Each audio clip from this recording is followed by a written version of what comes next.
Welcome everyone to the Wizard of Radical Self-Respect. My name's Jared Mello, and I'm the Shepherd of Black Sheep. To my right here is my buddy, Shadow the Night Owl. He is the mascot and the spirit animal of the channel here. All support helps me to get him more soy-free hootie snacks because he is very hormone and testosterone conscious, which is something that it sounds like Lindsay Clancy's doctors should have been a little more conscious of as well. But in this stream, what I want to go over is a few of the surprises. But there's two big surprises that I got from Dr. Alia Goodhart's and Dr. Jennifer Tuff's testimony. And we'll go over bits and pieces of it. Hello there, Miss Kim and Bethany. How are you both? And we'll also go over, because it's becoming the predominant narrative online. Hello there, Catherine. Dana, how are you? More than half of the internet seems to think, mostly women, but many of them seem to think Patrick was at the very least abusive and coercively controlling, and very likely he actually killed the kids himself and he set up Lindsay. And again, I made this thumbnail about this the other day. Some people were very unhappy I even had it as the thumbnail because they said it was so ridiculous, but you have to address it because it's become the predominant narrative. People everywhere I turn, Facebook, Instagram, TikTok, that's what they're saying. I don't buy it. I don't buy it, but that's what they're saying. Graphite, welcome. Kimberly is back. But long while. Oh, it was Mac. Welcome back there, Mac. I remember Mac. D and Nanny Goat. How are you all? Also, I uploaded the new interview with Dr. Salerno and Dr. Deborah Lieberman today. I thought that went well. I'd like to talk to them both again individually as well. But I'll talk about some of the... I don't know. I might make a whole separate video about all of these claims that Patrick really did it. And it just never ends. They just keep on throwing out more and more questions. More and more questions. Oh, body temperature down to 82. She shouldn't have been able to tell him that the kids were in the basement. Well, not necessarily even true. Likely. Is it unlikely someone can speak? Sure. But is it impossible? No. And her condition could have simply gotten worse by the time that first responders and the police were there, which is why they said they couldn't understand her. But again, Patrick might have, because he's her husband, for crying out loud. So, I don't know. I've been having these debates all day, and it's very frustrating, honestly. It's actually kind of scary, too, because, you know, the flock of black sheep here with me, we've been going over it all, and it just seems like these theories have came out of nowhere, and now they're the predominant theory. And it almost seems ridiculous to talk about other things now, because that's the biggest thing people are talking about. But alas. Dana says, I just finished watching Dr. Lieberman, Dr. Salerno. Seems like it was way over my head. Nah, probably not. I mean, it's about... They were a little more technical with things. And I'll tell you this. As an interviewer, it's always a little more difficult to do interviews with 3 people than it is just one-on-one. That's just my personal thoughts. But they're talking about healing traumatic cognitive dissonance, Bayes' rule. And, you know, I'll have them both on individually again. I mean, as you know, Dr. Salerno is a regular guest on the show, so he'll be back. And I'd like to talk to Deborah Lieberman, too. Dr. Deborah Lieberman on her own as well. Chatty Cathy, what is shaking over there? Is it a bit quiet for anyone else? You mean my audio? Or is my audio low to anyone?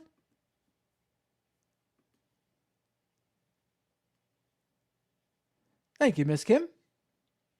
Hello there, Laura. How's my volume, folks? Tell me. Hello there, Hartman.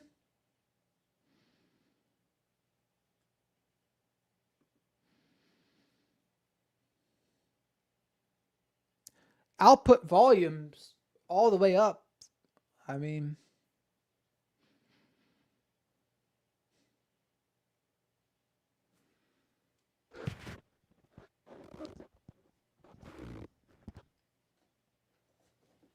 don't know. I don't know why. Very low. How the heck was it very low?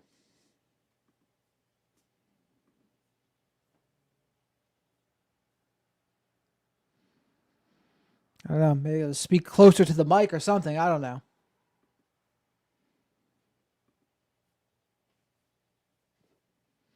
So, a couple of the surprises, though. We'll hop into the surprises first. The first one was, as we're going to play, Dr. Jennifer Tufts said, Lindsay did not want Patrick's parents watching the kids.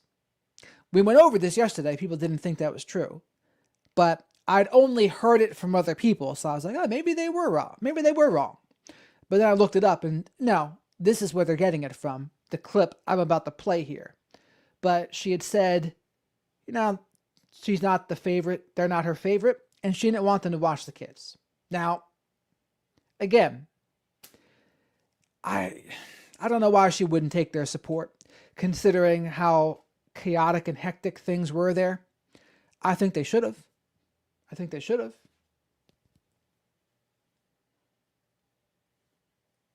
There you go. Much better.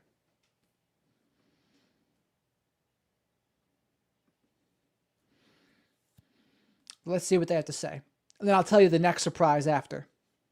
There's our Dr. Jennifer Tufts. She was wet behind the ears when she first started helping Lindsay. But to her credit, though, there's really only one thing that I think she missed, and we'll go over it later. But for the most part, she was very thorough. She provided ulterior options, such as natural supplements. She even discussed ketamine therapy. She offered psychotherapy. And then she covered all of her bases, except for one, to which we will go over. She also mentioned having the support of an older sister who only lived 2.5 hours away. Is that correct? That's what she stated in the note to Jen. Let's rewind this a little bit to get some context. To see the patient every single week. They're able to focus in more depth on certain aspects of, the patient's well-being, and so it's helpful to have one person paying extra attention to the therapy component, especially when the psychiatrist does have to spend a lot of time discussing the medications and thinking about the medications.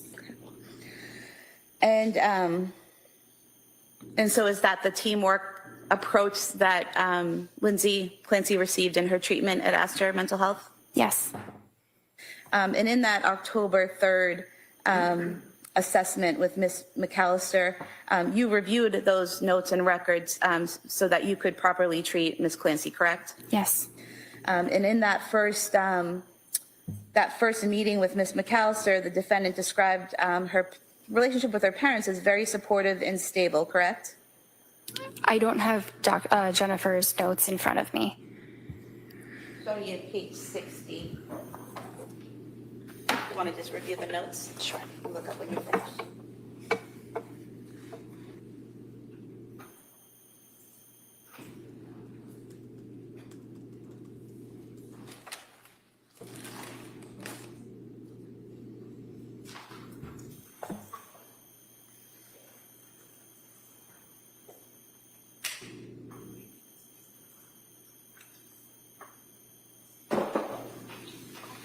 Does that refresh your memory as to the notes that you reviewed from Lindsay's session with McAllister?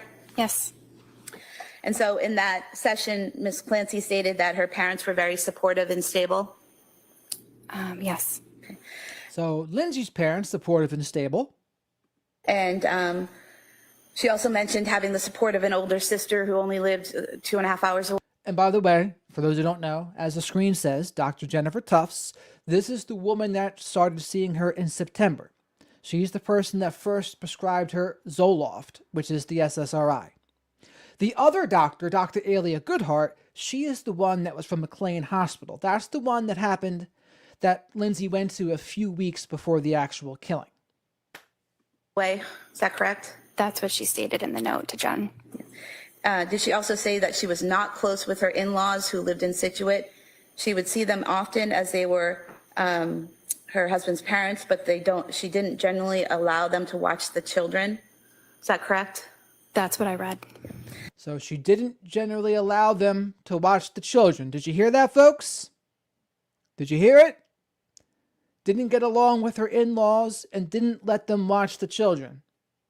Generally, whatever that means. Thank you very much for the super chat here, Annie. Shadow and I appreciate it. Soy-free hootie snacks for Shadow. Woot woot. Very hormone and testosterone conscious after all. But again, so when you're in dire need of support and you're overwhelmed like everyone's trying to say in the case, why are you refusing help? If someone can help, why are you refusing help? You don't get along with them that well? Or are you being a little more picky or controlling or something? What is it? Like, what's going on here? But that was a head scratcher for me a little bit. And the other part of this whole case that's bothering me is, if I had to sum it up in a sentence, it's this. Everyone is giving Patrick the least charitable interpretation of everything he does, while simultaneously giving Lindsay the most charitable interpretation of everything she does. Now, to be fair, I don't see that as much happening on YouTube, but I do see it all over Facebook and Instagram. I haven't seen as much on TikTok, but people are telling me, Jared, we thought you understood coercive control, but since you can't tell that Patrick's an abusive piece of shit, we don't trust you anymore. I'm like, what? It'll make your head spin.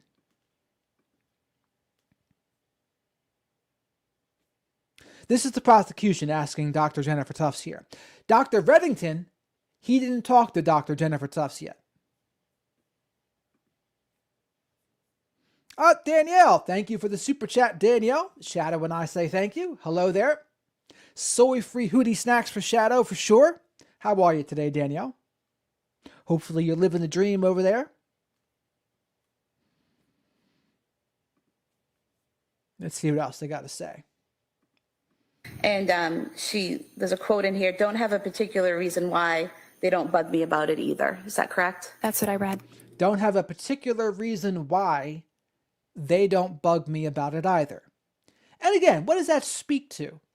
Like, if Patrick's parents, or Patrick, if they thought that how it was going to end was so obvious, I feel like they'd be pushing more to do more.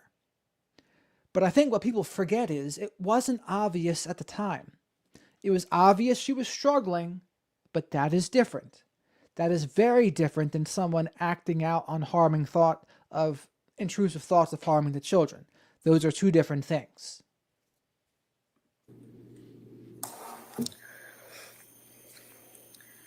And October 3rd, 2022, when you met with her that day, did you again do a mental status exam? Yes. Had anything changed in that mental status exam from the September 28th meeting that you had with her?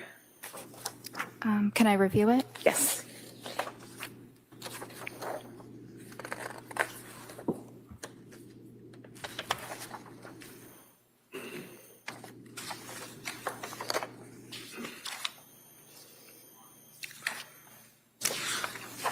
Anything changed in that mental status exam from the September 28th meeting that you had with her? Can I review it? Yes.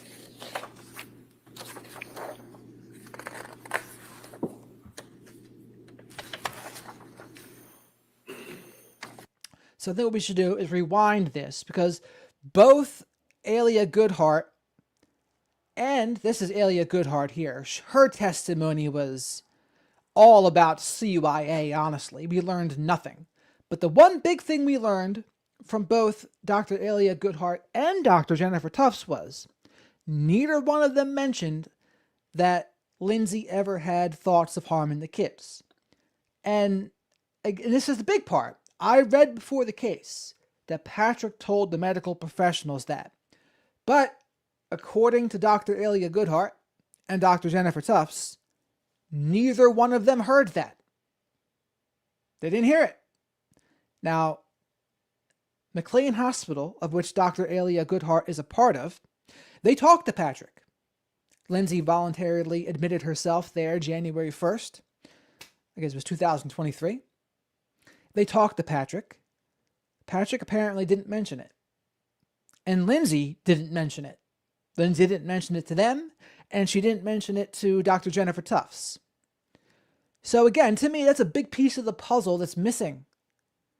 It's one thing if Patrick knows about it, but it's another thing if the proper professionals don't know it.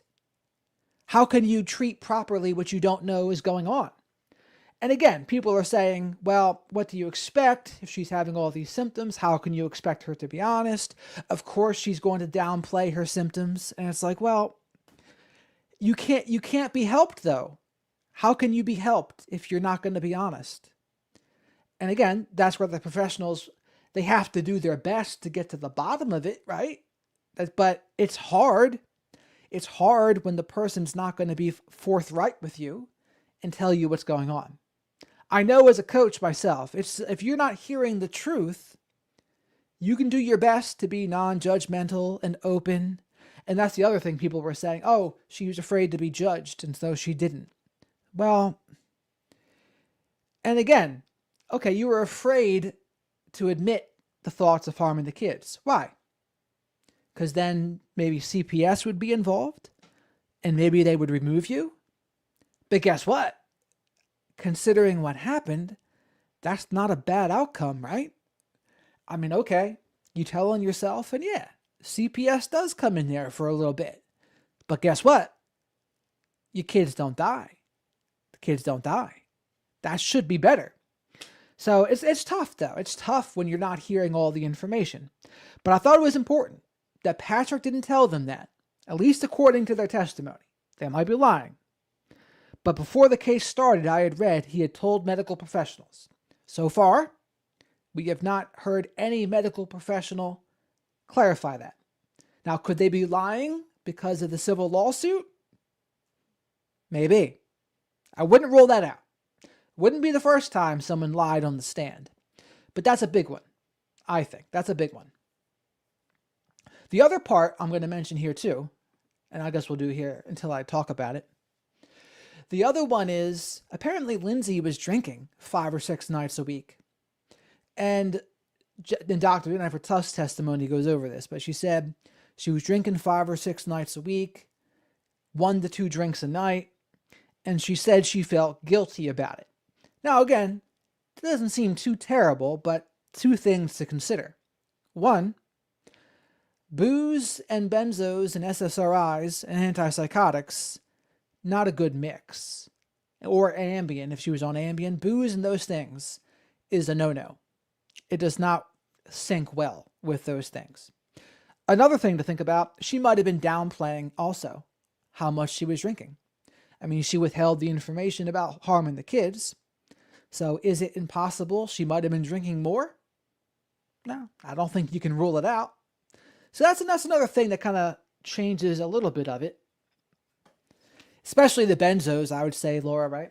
I mean, because it makes the alcohol stronger. Benzos make the alcohol stronger. And it doesn't help SSRIs. I mean, hello there, Janine. Hello there, this well-lived life. So, and that's something we hadn't heard about. We haven't heard about that drinking. Now, I wish Dr. Jennifer Tufts would have went over that more. The prosecution, to their discredit, didn't explore that. But I would have said, okay, she said she was drinking 5 or 6 nights a week. Well, how often was that happening? Was that happening the entire time that you were treating her? September through whenever? Or was it only a brief amount of time? I don't know. We didn't hear the answer to it. And I'll show you in a minute. But they didn't say. Also, she was doing a little THC action in there, which, you know, depending on the situation, is not the worst. But the problem is, sometimes in people that are susceptible, and someone that's maybe experiencing some postpartum symptoms, depression and or postpartum psychosis, THC might not be the best for that. It could actually make it worse. So that's another thing to think about. And the big thing also that they didn't do, Dr. Jennifer Tufts or McLean Hospital. They never tested her thyroid. If you're ever thinking that, okay, this might be postpartum depression or postpartum psychosis, thyroid dysfunction can be a major contributor to that. I've seen studies that said 19% of the people that have had postpartum psychosis had thyroid dysfunction, and as compared to 5% of a control group. That matters. So this might have been a thyroid thing for her, but they just never checked it. They never checked it, so they never saw it. Because, I mean, why not? Like, it's like, so Dr. Jennifer Tufts, she seemed like she was doing all the right things with medicines, ulterior treatment, etc. But she didn't turn over that stone.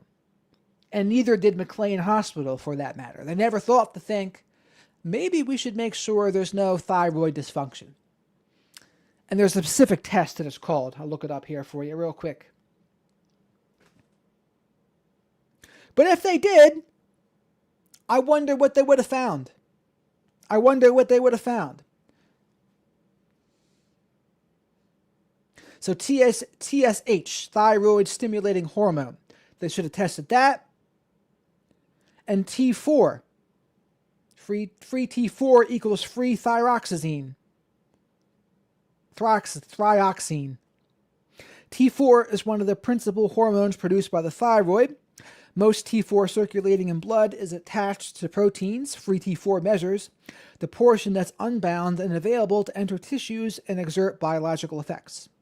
That's why looking at TSH and free T4 together gives clinicians a much better look.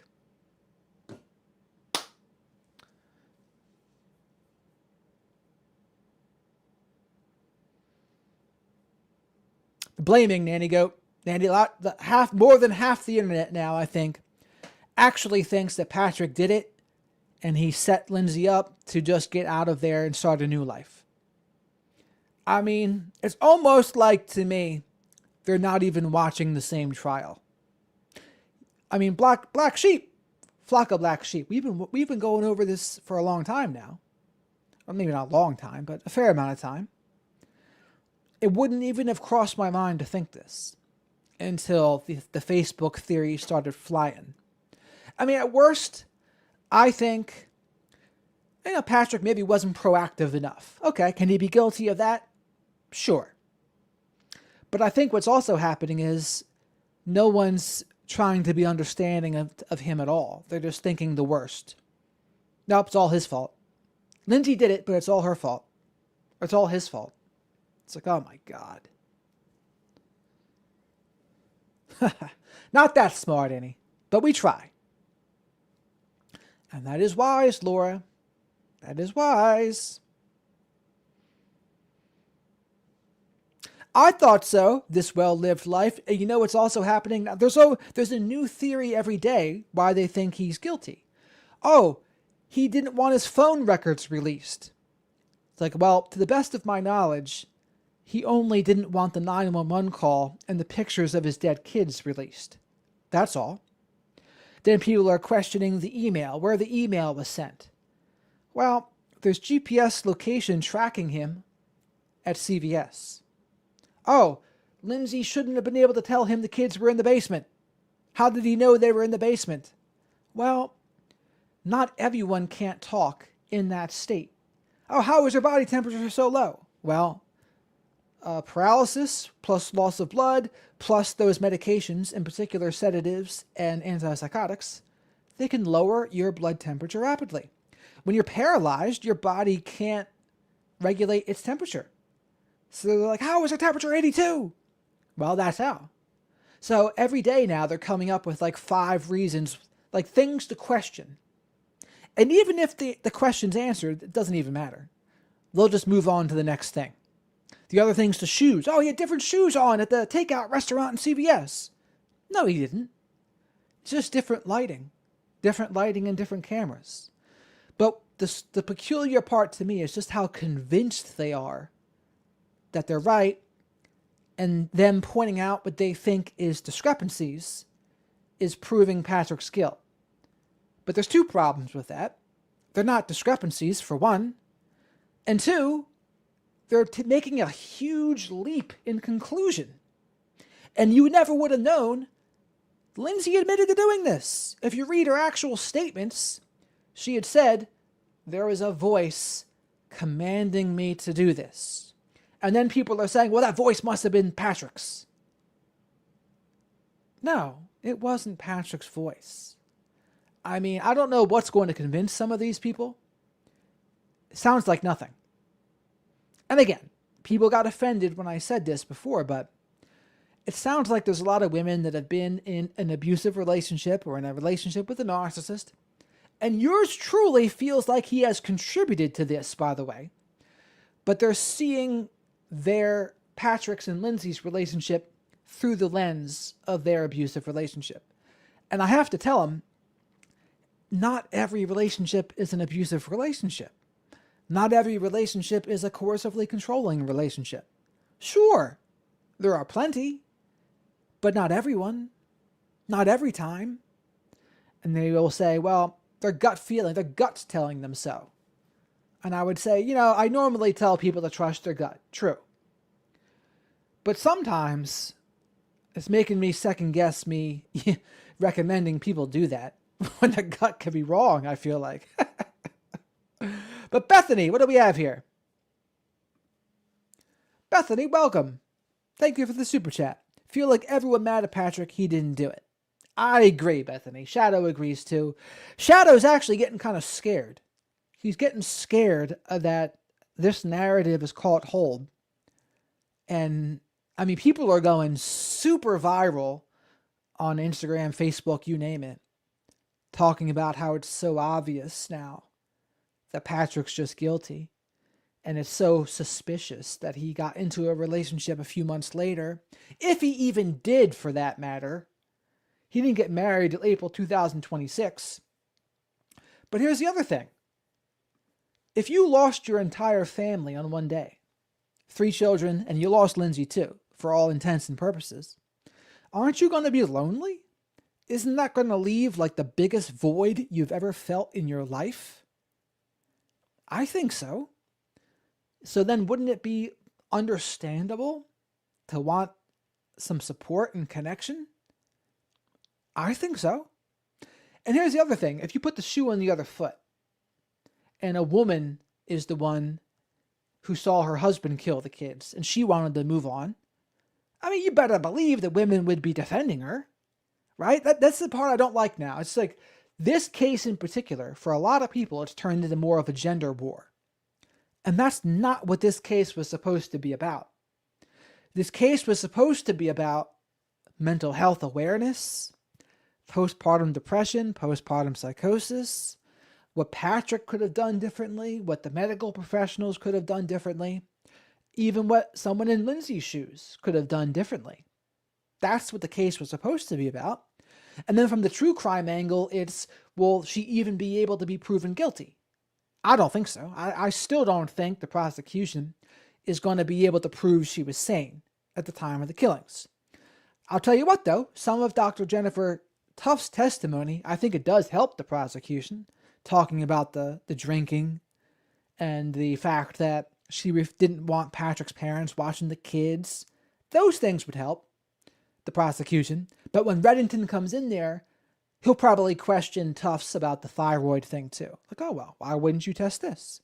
Why wouldn't you give her this postpartum depression scale? It just seems like it just wasn't even a thought to them.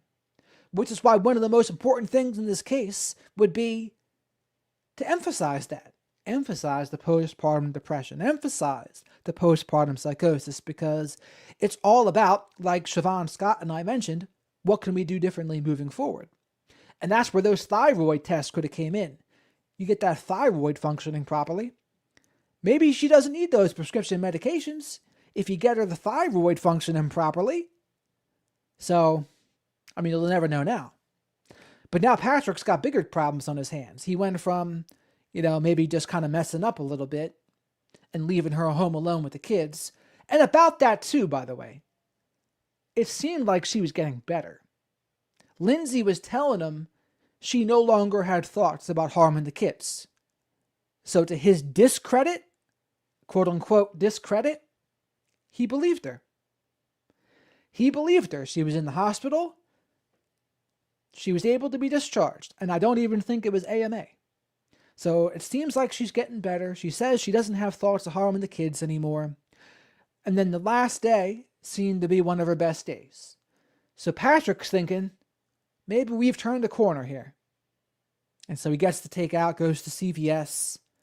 And then what happens, happens. And now everyone acts like it was so obvious that was going to happen. Never mind the fact that it looked like she was getting better. Never mind the fact that she had said she wasn't having thoughts of harming the kids anymore. Never mind the fact that McLean Hospital discharged her. Never mind all that. You should have known. Patrick, you should have known more than the professionals. I don't buy it. I don't buy it. But everyone said, a lot of people would say, well, Jared, you're an idiot then. You're an idiot for not buying it. It's like, no, I mean, I am, as the flock of black sheep knows, I am all for calling out men when needed. There is no shortage of men to call out. Brian Hooker, Nick Reiner, Dr. Michael McKee, all sorts. Ashley Banfield. Thumbs up for Ashley Banfield then, Laura, eh? He pops in occasionally, Annie. And I always tell Phil Bradley he is neither late nor early, just on time. And Hartman, that's exactly right. True, dividing the gender is sad and wrong. It's the elites method. When they do the social wars, it's their way of getting people that should mostly be on the same team with things. They're kind of in a similar income bracket, etc. It's their way to divide them. Social issues, gender war. It's absurd. I mean, the example I use a lot is like if you're a black woman. You've got way more in common with a middle-class white woman than you do Oprah Winfrey. Oprah Winfrey has more in common now with Donald Trump and Elon Musk than the average person. I tell people, don't forget that.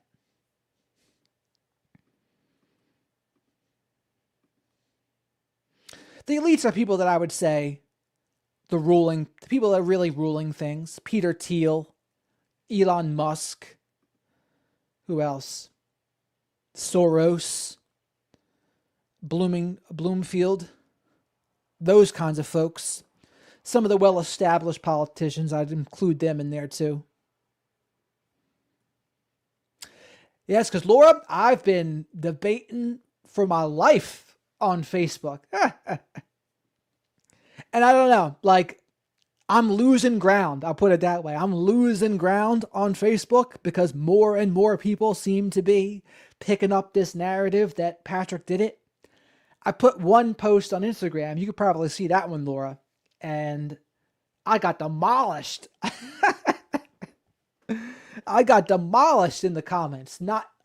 Almost like one person agreed with me that was in the comments. Now, people liked the video, but in the comments, I was getting destroyed. It's out of control.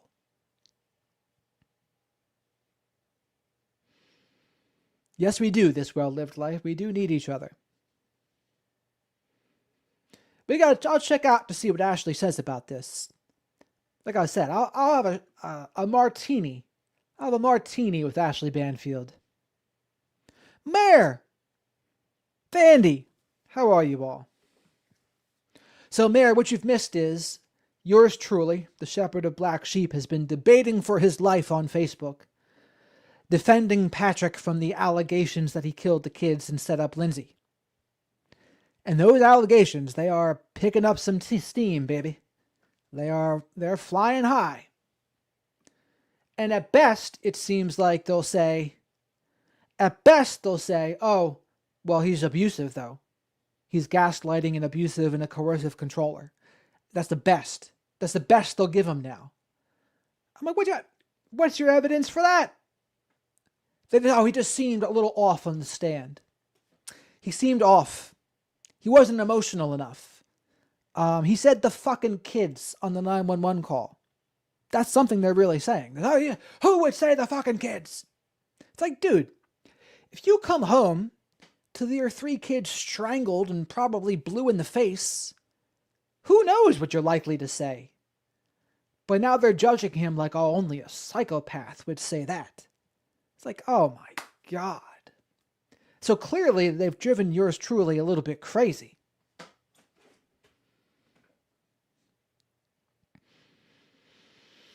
So a lot of the flock of black sheep, they must not see this on the other platforms, which kudos for not seeing it.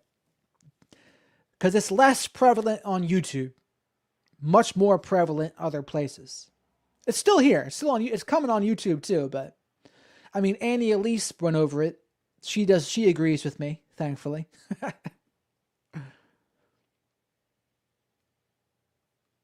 It is the Stitchy Studio, Erica, very much so. Are they really this well-lived lives attacking Celeste's parents? Why? Because they let her stay with D4VD? I mean, it's not the best, but I don't think they deserve to be attacked for that. Joel? Jared, Carmelo? I always just say, if I had a kid, if I named her Marsha Mello.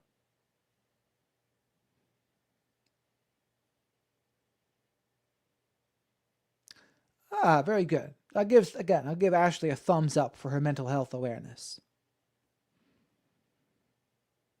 Sold her? Oh my God. So they're saying she was basically sex trafficked? Granted, I mean, it's not good. But I also think she ran away from home, I feel like. Didn't she run away from home? Pretty much. Like, she just did what she wanted to do. I mean, the villain in this situation is D4VD, right? That's it. He's the villain.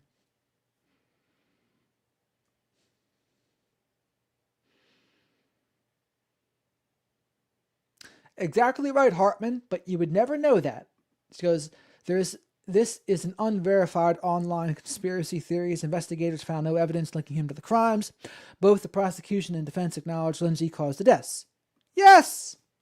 But they're saying, no, she falsely confessed. He gaslit her so bad, and he tricked her into confessing. This is literally what they're saying. He tricked her. And Jared, since you understand narcissistic abuse, you should know that. You should know he tricked her. You should know he probably just gaslit her. It's like, no, I shouldn't. Look, show me the evidence he's gaslighting her. I mean, granted, I don't know what their life was like behind closed doors, but in terms of that testimony and what I've heard in the journals and whatever, I just not have seen this gaslighting, coercively controlling vibe. But so many people saying this are saying, oh, it's so obvious. It's obvious, Jared. There's this gaslighting, coercively controlling vibe. I'm like, it is? How? And they say, oh, he moved on too fast. That's pathological. Oh, he said the fucking kids. He wasn't emotional enough. He wasn't supportive enough. He wasn't proactive enough. I'm like, okay. But none of that proves, even if I grant you those things, that doesn't make you an abuser. Just because you can do better doesn't mean you're an abuser. And this is where I feel like I've contributed to this. Me talking about narcissism so much, I think, has contributed to this. That people see this now, even when it doesn't necessarily apply. And if I really wanted to piss them off, what I would say is, you know what, Lindsay, if I look at some of her behaviors, I can make a fair case, I think, that she was a little bit controlling. That she was a little bit image-oriented, perhaps. Now, they'd be pissed if I said that. But when you listen to Dr. Jennifer Tuff's stuff, holy mackerel, you'll see, it's not that good. It's not that good. Dandy. Thank you for becoming a member here, Dandy. Shadow and I appreciate you. We usually do the live streams on Thursday. Members only live streams. If you become a member, we do a Chill&A and Q&A once a week. Super chats and super stickers also help support the channel. Liking the video is free. Subscribing to the channel is free. And we thank you very much for all the support. Say hello to the flock of black sheep in the live chat here. We have an awesome and amazing community. That sounds about right, the Stitchy. That sounds about right. But let's see some of what Jennifer Tufts has to say. This woman here said nothing of value. So the three things of value, though, I lied. They found out this in the cross-examination. No thyroid testing, no postpartum depression testing, and they didn't know anything about Lindsay having thoughts of harming the kids. That's all you need to know from her. Other than that, she was completely unhelpful.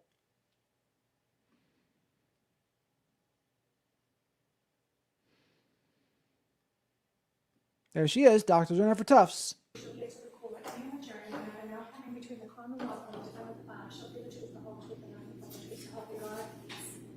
You may have a seat. Bunch of stuff here. All right, good afternoon, doctor. Good afternoon. I'd ask you to keep your voice up and speak into that microphone, all right? Okay. Counsel. Thank you, Your Honor. Good afternoon. Can you please state and spell your name for the record? Jennifer Tufts, JENNIFERTUFTS. Your date of birth. December 31st, 1989. Where do you work? Astor Mental Health And how long have you worked there? for 3.5 years. What is your role there? I'm a psychiatrist. And how long have you been a psychiatrist? I've been officially fully licensed psychiatrist for close to 4 years. I want to ask you if you could just explain to us your educational background and your training background that qualifies you to be a psychiatrist. Absolutely. So I went to medical school at University of Vermont, graduated in 2018 with an MD. I did a postgraduate training in psychiatry at Boston Medical Center. That was 4 years, going into 2022. And then I began working at Astor Mental Health in 2022. And are you a licensed psychiatrist in Massachusetts? Yes. While you were working at Astor Mental Health, did you have a patient named Lindsay Clancy? Yes. And at this time, Your Honor, I'd move to submit the records of Lindsay Clancy for Astor Mental Health as the next exhibit. Okay, they may be admitted.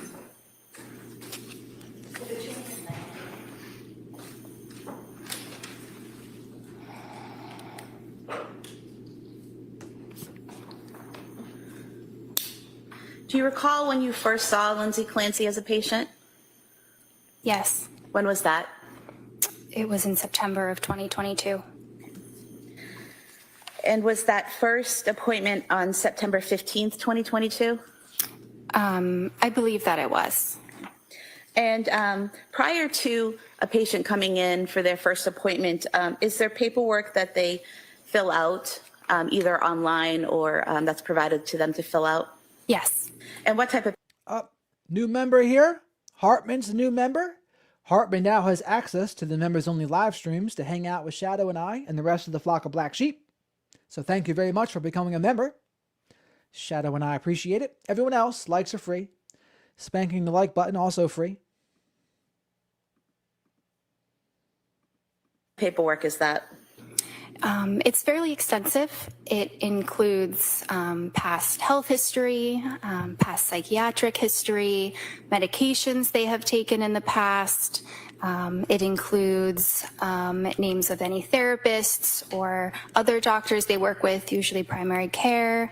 It includes any report of substances that they may use or may have used in the past.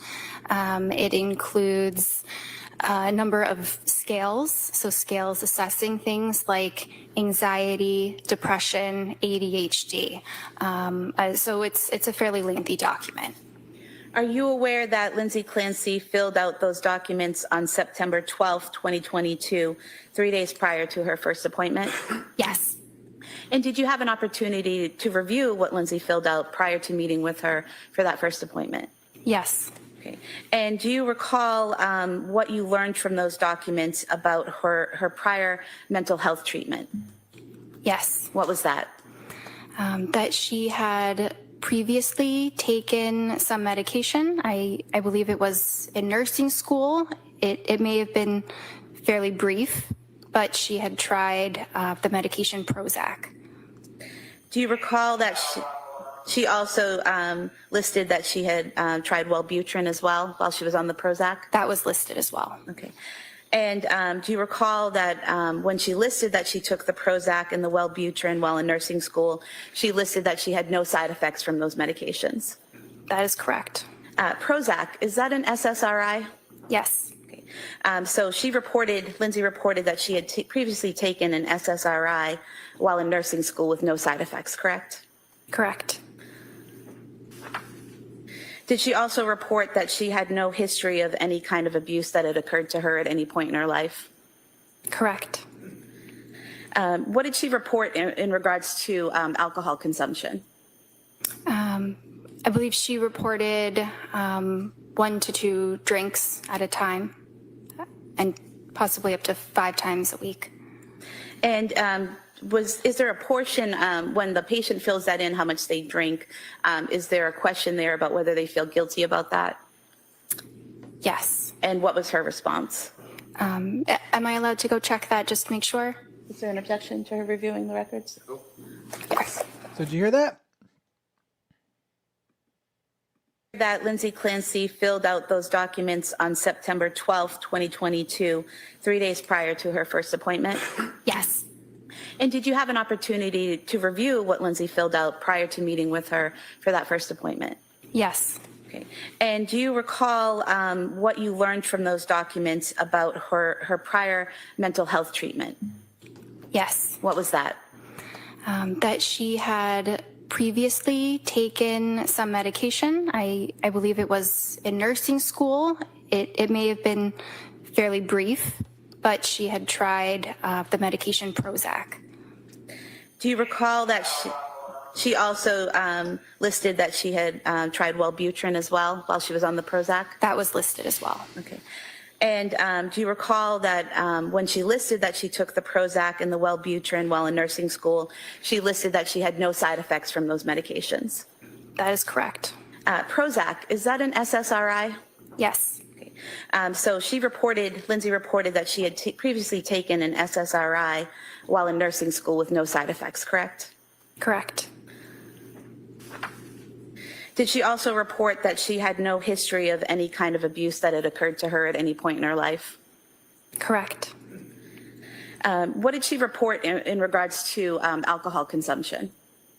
I believe she reported 1 to 2 drinks at a time and possibly up to 5 times a week. And is there a portion when the patient fills that in how much they drink, is there a question there about whether they feel guilty about that? Yes. And what was her response? Am I allowed to go check that just to make sure? Is there an objection to her reviewing the records? Yes.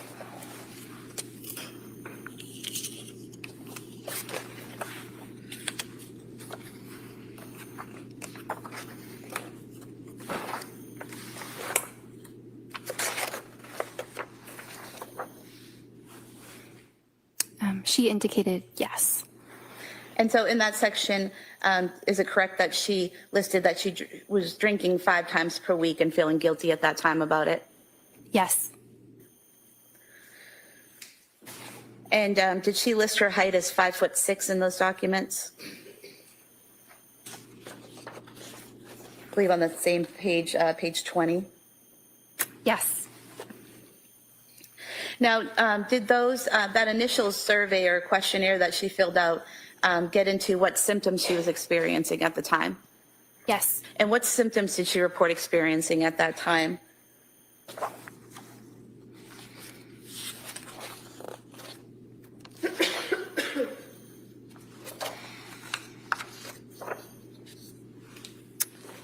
Anxiety attacks, decreased appetite, depressed mood, easily distracted, excessive worry, guilt, unable to feel pleasure, unable to fall asleep, and racing thoughts.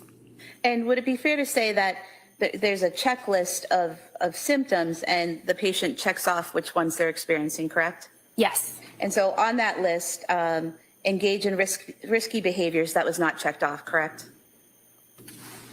Correct. And excessive energy wasn't checked off, correct? Correct. Feelings of hopelessness, feelings of abandonment, feelings of emptiness, none of those were checked off, correct? Correct.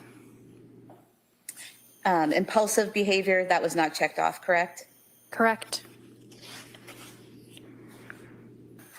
Now, was there also a suicide risk assessment form that Ms. Clancy filled out? Yes. And what is a suicide risk assessment? Well, it assesses various factors that may increase a person's risk of committing suicide. And the form that Ms. Clancy filled out, the first question is, have you been so distressed you seriously wish to end your life? And her response was no, correct? I'm just looking. Page 23. Correct. And the second question is, has anything happened recently to make you feel you don't want to live? And her answer was no, correct? Correct. There's question 3, a specific plan. Do you have a specific plan of how you would kill yourself? And her answer was no, correct? Correct. Fourth question is access to weapons or means of hurting yourself, and the answer is no, correct? Correct. The fifth question is made a serious suicide attempt, and the answer was no, correct? Correct. The sixth question, purposely done something to hurt yourself. Again, no, correct? Correct. Seventh question, heard voices telling you to hurt yourself. Her answer was no, correct? Correct. Number 9, having thoughts of killing or seriously hurting someone else. The answer was no, correct? Correct. Number 10, heard voices telling you to hurt others. The answer was no, correct? Correct. Hurt someone or destroyed property on purpose. The answer was no, correct? Correct.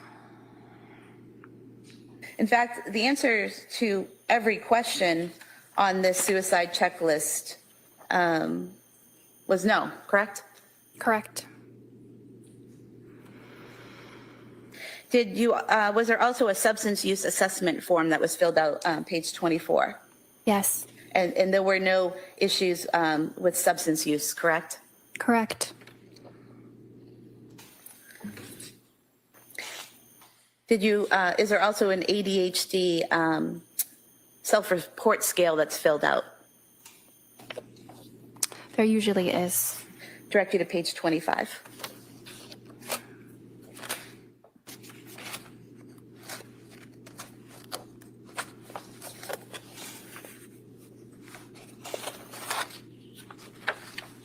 Okay. And ADHD, is that attention deficit hyperactive disorder? Yes. And given the answers that Ms. Clancy gave on that self-reporting form, were there any concerns about attention deficit hyperactive disorder? Not significantly. Were there any concerns at all? Well, she reported often to some of the questions. Yes. And is that significant to you based on your training and experience? You have to look at this form within the entire picture of the patient. So no, I didn't suspect that Lindsay had ADHD. So these forms are a tool, and you use them together along with your observations of the patient to come to conclusions. Is that correct? Yes. There was also I believe it's entitled a GAD screening. Is that generalized anxiety disorder? Yes. Okay, and did Ms. Clancy fill that out as well? Page 27.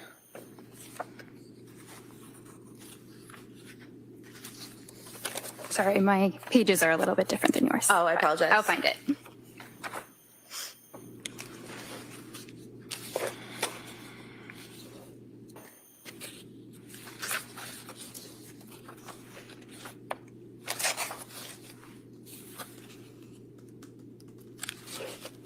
Okay. Ms. Clancy's answers to these questions, did they give you cause for concern based on your training and experience? They were highly suggestive of anxiety and an anxiety disorder. And for example, number 1, feeling nervous, anxious, or on edge, she responded nearly every day, correct? Correct. not being able to stop or control worrying. She answered nearly every day, correct? Yes. And so several of these questions were either nearly every day or several days, correct? Yes. I apologize. Can I just ask what days that are? 27. So before she had said 1 to 2 drinks a night, up to 5 times a week. But the follow-up question wasn't asked, how long did that happen? When did it end? Did it end? We don't know. So the prosecution, to me, they should have followed that up. I don't know why they didn't.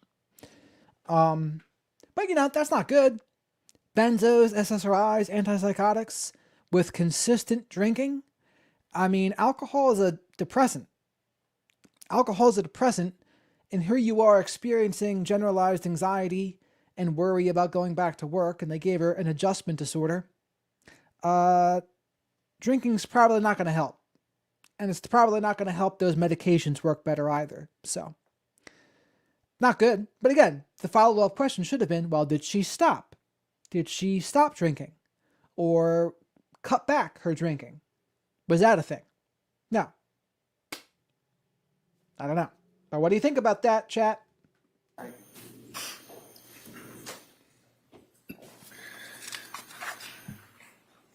And then is there also a patient questionnaire that the patient fills out?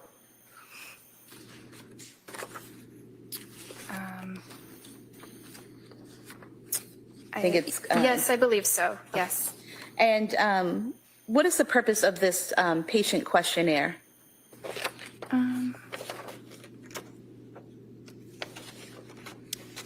I'm not sure exactly which one you're referring to. It might be the one that asks about things like whether the symptoms affect their daily living, what their history is. Is that what you're looking at? It's entitled Tools-PHQ-9 Patient Questionnaire.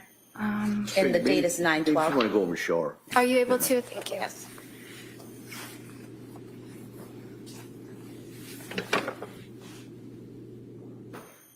Okay. Yes.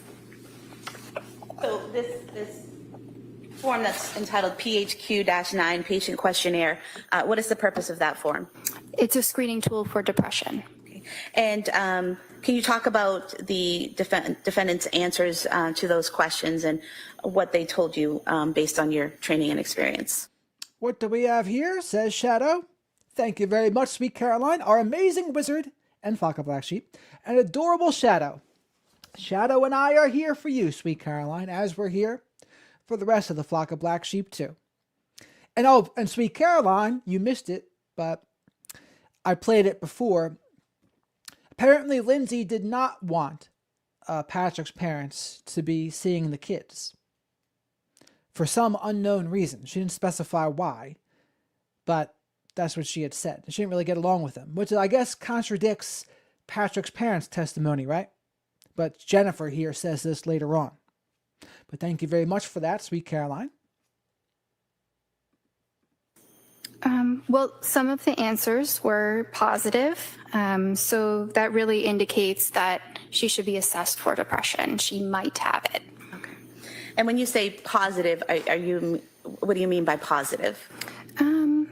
So, for example, she said for number 2, feeling down, depressed, and hopeless more than half of the days, a positive response means indicating yes. So it's not a positive, happy response. It's a positive, this might be an issue response. Yes. And on the next form, A1, initial diagnostic assessment. Yes. There is a place there, again, well, this is for September 15th, the day you actually met her, correct? Yes. So the patient fills out the forms in advance of meeting with you. Do they then again fill out the forms when they meet with you? No, these are the same forms. Same forms, just the different date on them. Yes, because they're included in the intake note, which is what I write, but some of the information is from the patient's self-report. Okay. So would it be a combination of the forms they fill out and then what you observe and ask about during your initial meeting? Yes. And that initial meeting with Ms. Clancy, was that in person or was that a telehealth? Telehealth. Okay. Does who controls whether it's an in-person meeting or a telehealth? You or the patient? Both. Both.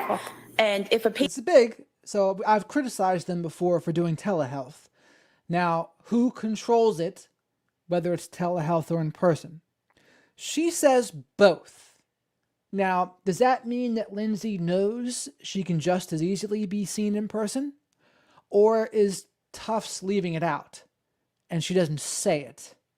I don't know, right? The devil's in the details, as they say. And maybe Reddington will cross-examine her about that. But let's see. Let's see what else she says about it. This is about the telehealth calls. There were only 15 to 17 minutes, by the way. patient told you, I don't want to do telehealth, I only want to do in person, is that an option? Yes. Go ahead. Sorry.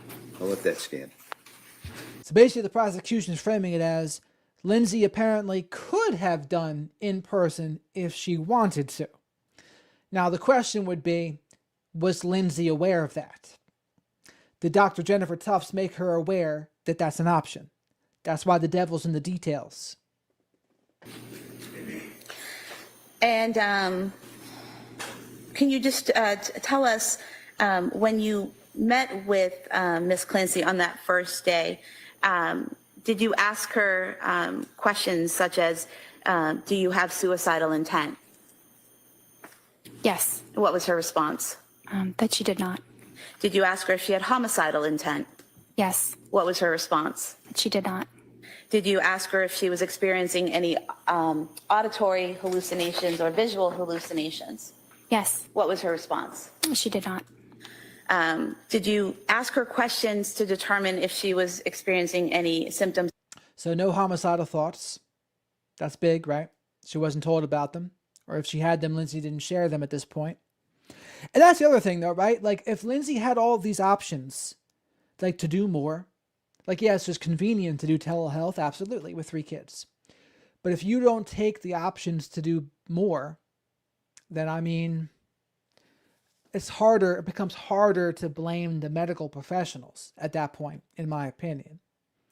And the same thing with Patrick's parents. It's like, they offered to help. Lindsay just didn't want them to help. So what do you do about that? Of mania? Yes. What types of questions you asked to determine that? Well, a lot of it can be assessed without asking, but questions may look like, have you ever had a period of time in your life where you were excessively energetic and euphoric? I might leave it there and then follow up with some of the other symptoms. Did any of the questions you asked Ms. Clancy related to mania or manic episodes, And that's the thing. Tufts says eventually here that she was offered therapy, Lindsay. But I don't think Lindsay accepted it. She didn't do it. So she was offered therapy. The thing I was actually criticizing the medical professionals earlier, I said they should have requested therapy. They should have suggested counseling. And then I listened to what they had to say. And Tufts is like, we did. We did suggest counseling. We did suggest therapy. Lindsay just didn't do it. did any of her answers to those questions indicate that she had experienced mania or manic episodes? No.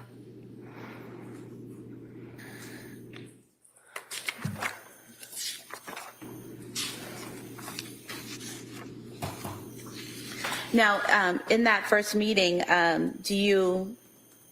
what's your exam process? Like, how do you start the meeting and how does it flow? Sure.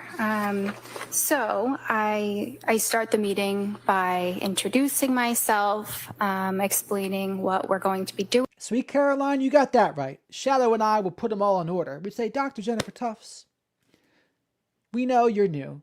We understand that. But, I mean, she was fairly thorough, but there's a couple things. You're like, Lindsay doesn't want to do therapy. Really suggests that it is not advised to just do medications without therapy. Like, that's only half the battle. Medication's half the battle. But it's not the only, there's a whole other half, which could be helped with counseling. The other problem was the medications didn't really seem to be working ever. The only thing that she might have liked were the benzos, because they can be a drug of abuse. But check those thyroids, baby. Check those thyroids, make sure there's no thyroid dysfunction, and see if that's part of the issue. And maybe you find out there is. So that's what we would have suggested. We would have tried to really get Lindsay to do that. We also would have tried to get her to stop that drinking, because it can't help. I mean, 1 to 2 drinks a night, 5 nights a week. She felt guilty about it. It's also possible she was drinking more than that, right? I mean, if she's not going to tell all of her symptoms and be forthright, can we be surprised if she was actually drinking more than that?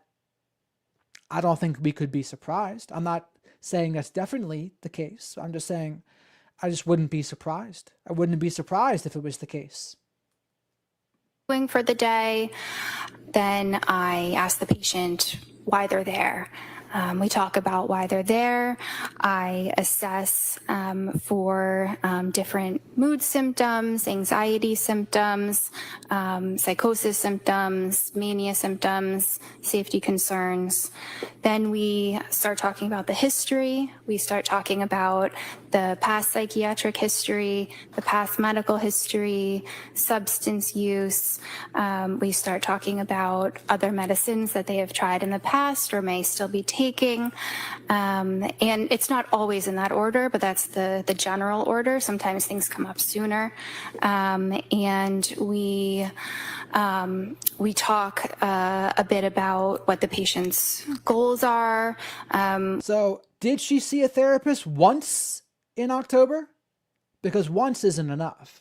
I mean, you need to see them on a consistent basis. Once isn't enough. Although I didn't even hear she did once yet, so we'll see. I haven't heard that. Who said she did that?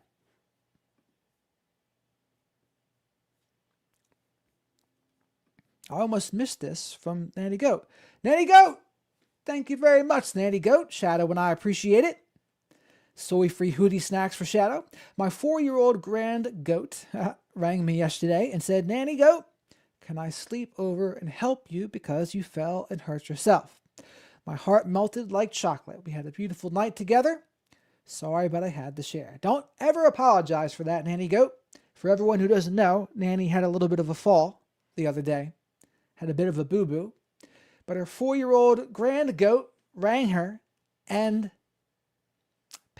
spent some time with her.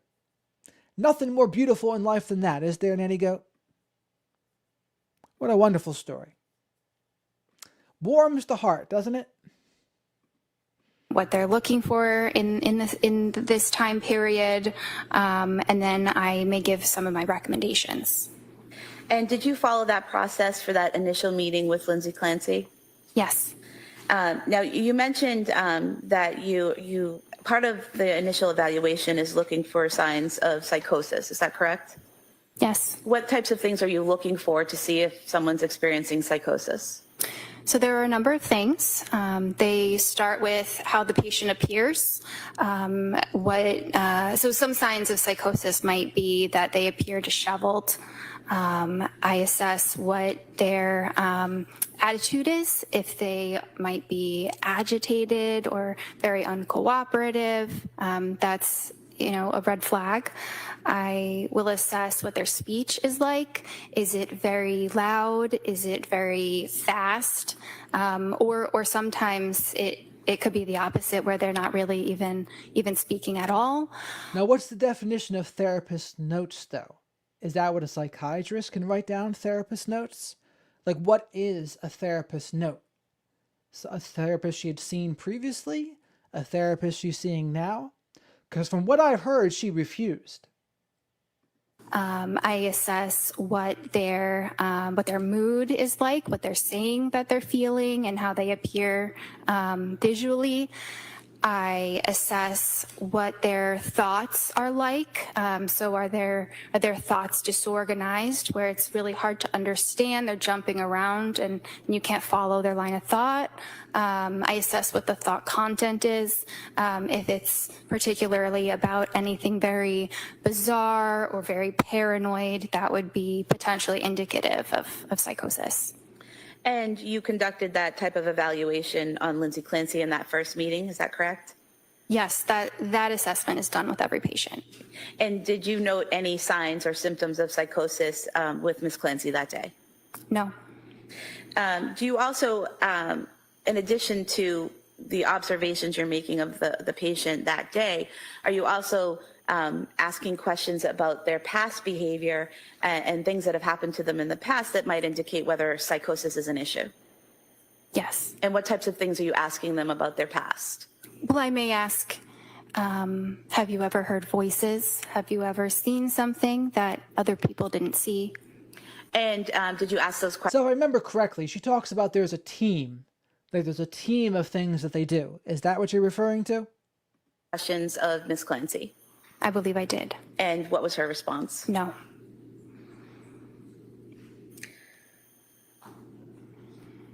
Do you, and as part of this evaluation, are you making an assessment about the patient's judgment and insight? Yes. And when we talk about psychiatry, what are we talking about when we say judgment?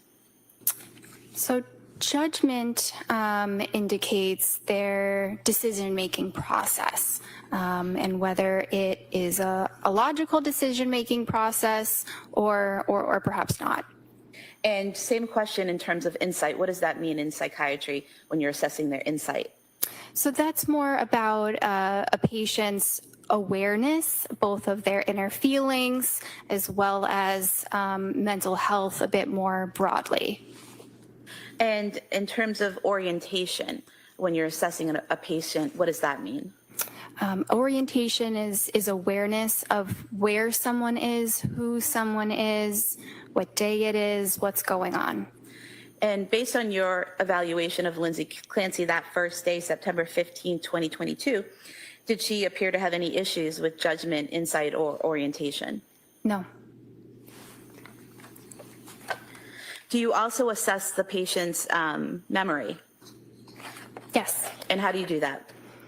Well, it depends. Often, unless there is a specific concern about memory or dementia, it's based off of my conversation with them. Are they able to recall medications that they have taken? Are they able to recall, things that they have done with a lot of detail and specificity? And did there appear to be any issues with Lindsay Clancy's memory in your evaluation of her? No. And what about attention and concentration? What are you looking for as a psychiatrist when evaluating attention and concentration? I'm looking for whether they're paying attention to the conversation, if they can follow it, or maybe if they get distracted, it seems like they're not listening, something like that. Did Lindsay Clancy appear to have any issues with attention or concentration? No. There was something in the records called fund of knowledge. What does that mean? Basis of knowledge, what someone understands about the world. So maybe if somebody has a very low education, they might have a low fund of knowledge. And was there any issue with Lindsay Clancy's fund of knowledge? No. Are you also assessing mood? Yes. And how do you assess the mood of a patient, and why do you assess it? Well, it's very important. The mood is based on what the patient says, what they say about how they're feeling. Okay.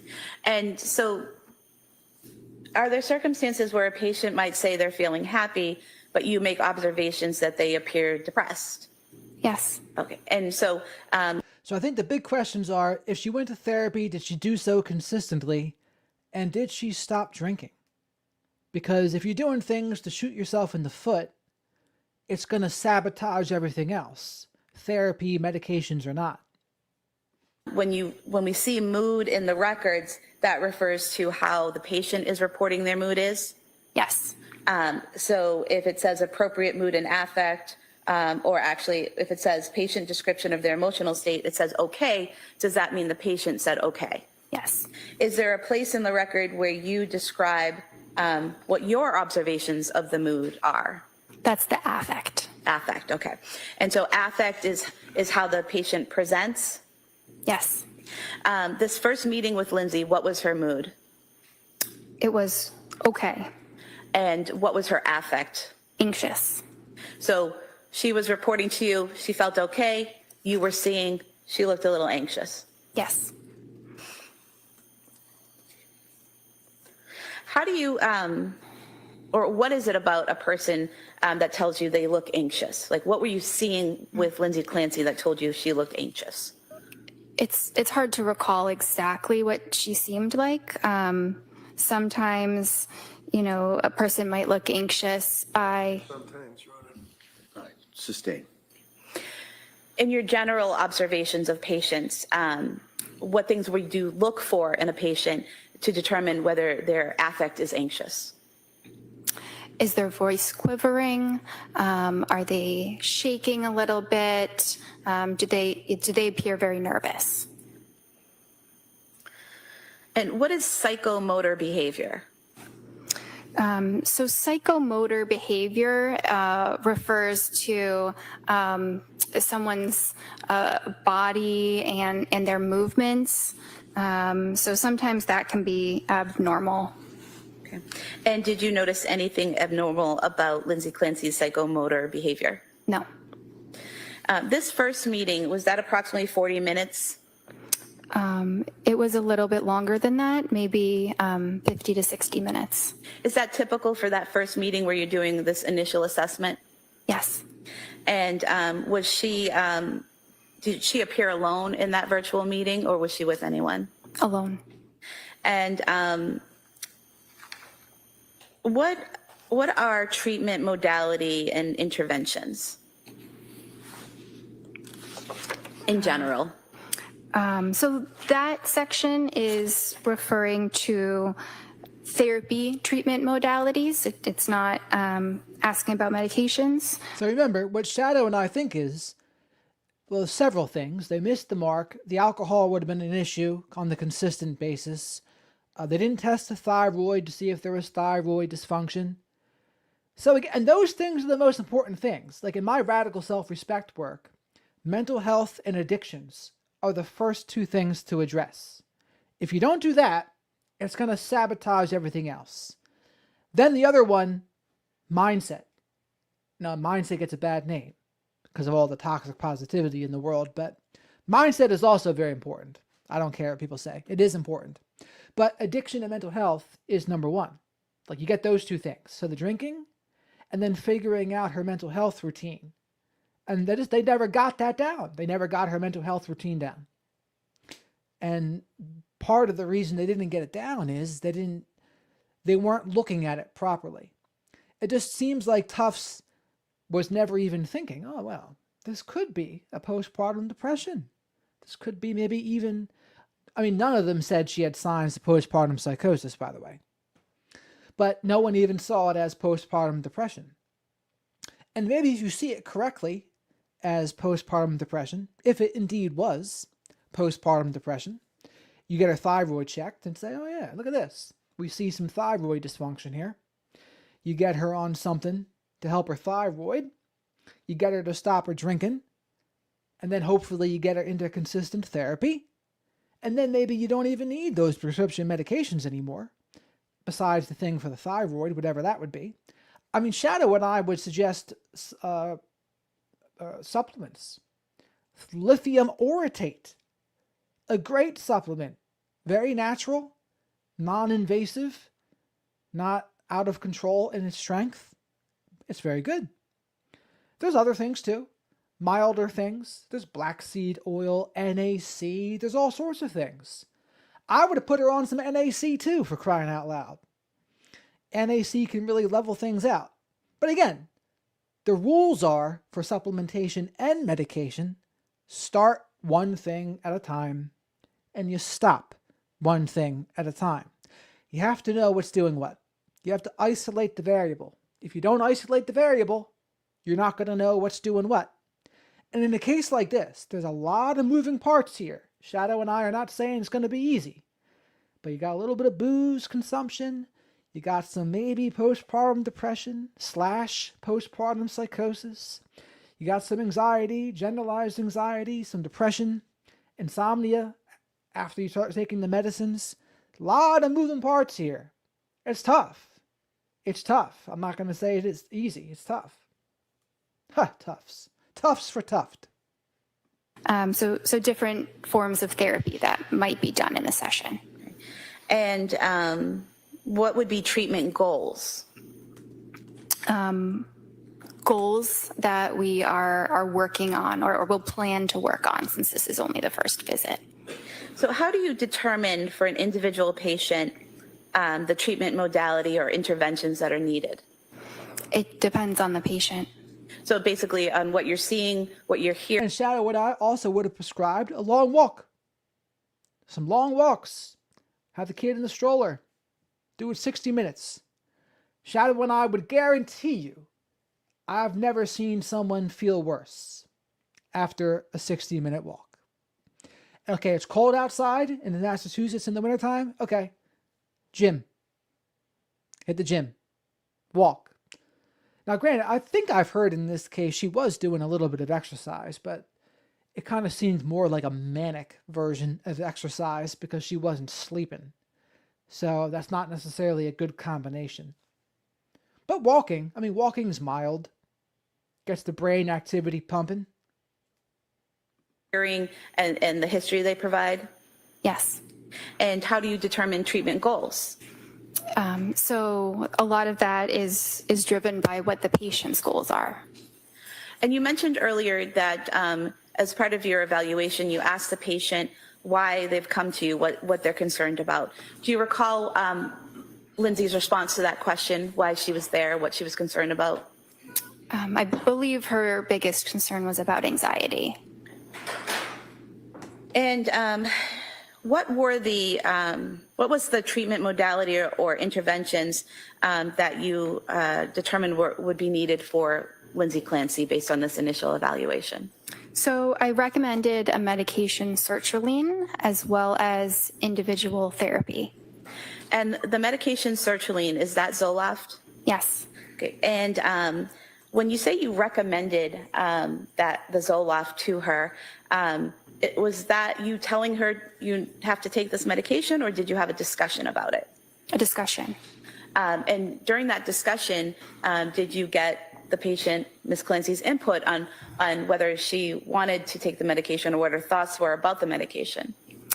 Yes. And do you recall the details of that conversation with her? I recall that she was generally reluctant to take medications, but at this point she was considering it and was interested in learning about what medications might be helpful for her. And as part of that discussion, did you explain what the medication was and the side effects and all of that? Yes. And did she have any questions for you based on your explanation of what the medication was for and what the side effects could be? I'm not sure. And why did you recommend that particular medication? So it's a first-line medication used for treating anxiety disorders. It also is a first-line treatment when women are breastfeeding. It's the safest SSRI for babies. And when you say So you're thinking about breastfeeding and the safest SSRIs for babies. Why isn't the next thought thyroid?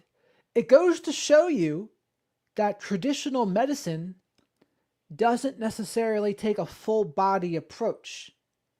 Shadow and I are all about mind, body, spirit. It's all interconnected. You can't ever tell me it's not. It is. Mind, body, spirit connection. Part of your health, your mental health, is your neurotransmitters and your hormones. What do we always say? All the super chats and super stickers and the people that become a channel member or gift channel memberships, they're for Shadow's soy-free Hootie snacks because Shadow is very hormone and testosterone conscious. You better believe as a man, your testosterone's too low, you're not going to feel like yourself. You're not going to have enough vitality.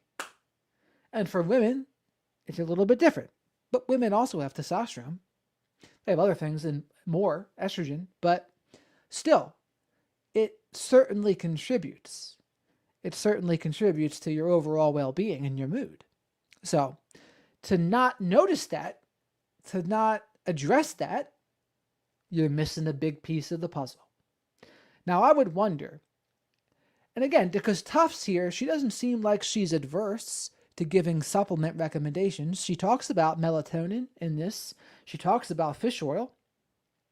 So it's not like she's opposed to it. It just sounds like she didn't know about it. Or sounds like she just didn't even cross her mind. It didn't cross her mind to think about the thyroid. And maybe because in school they don't tell them to think about that. Maybe they tell them, hey, thyroid. Give them the Zoloft. Give them an antipsychotic to get the thyroid. But if they went to Dr. Shadow and Dr. Jared, we would get your hormones checked, get your supplementation down. We think, and this might be controversial, we think prescription medications should be a last resort.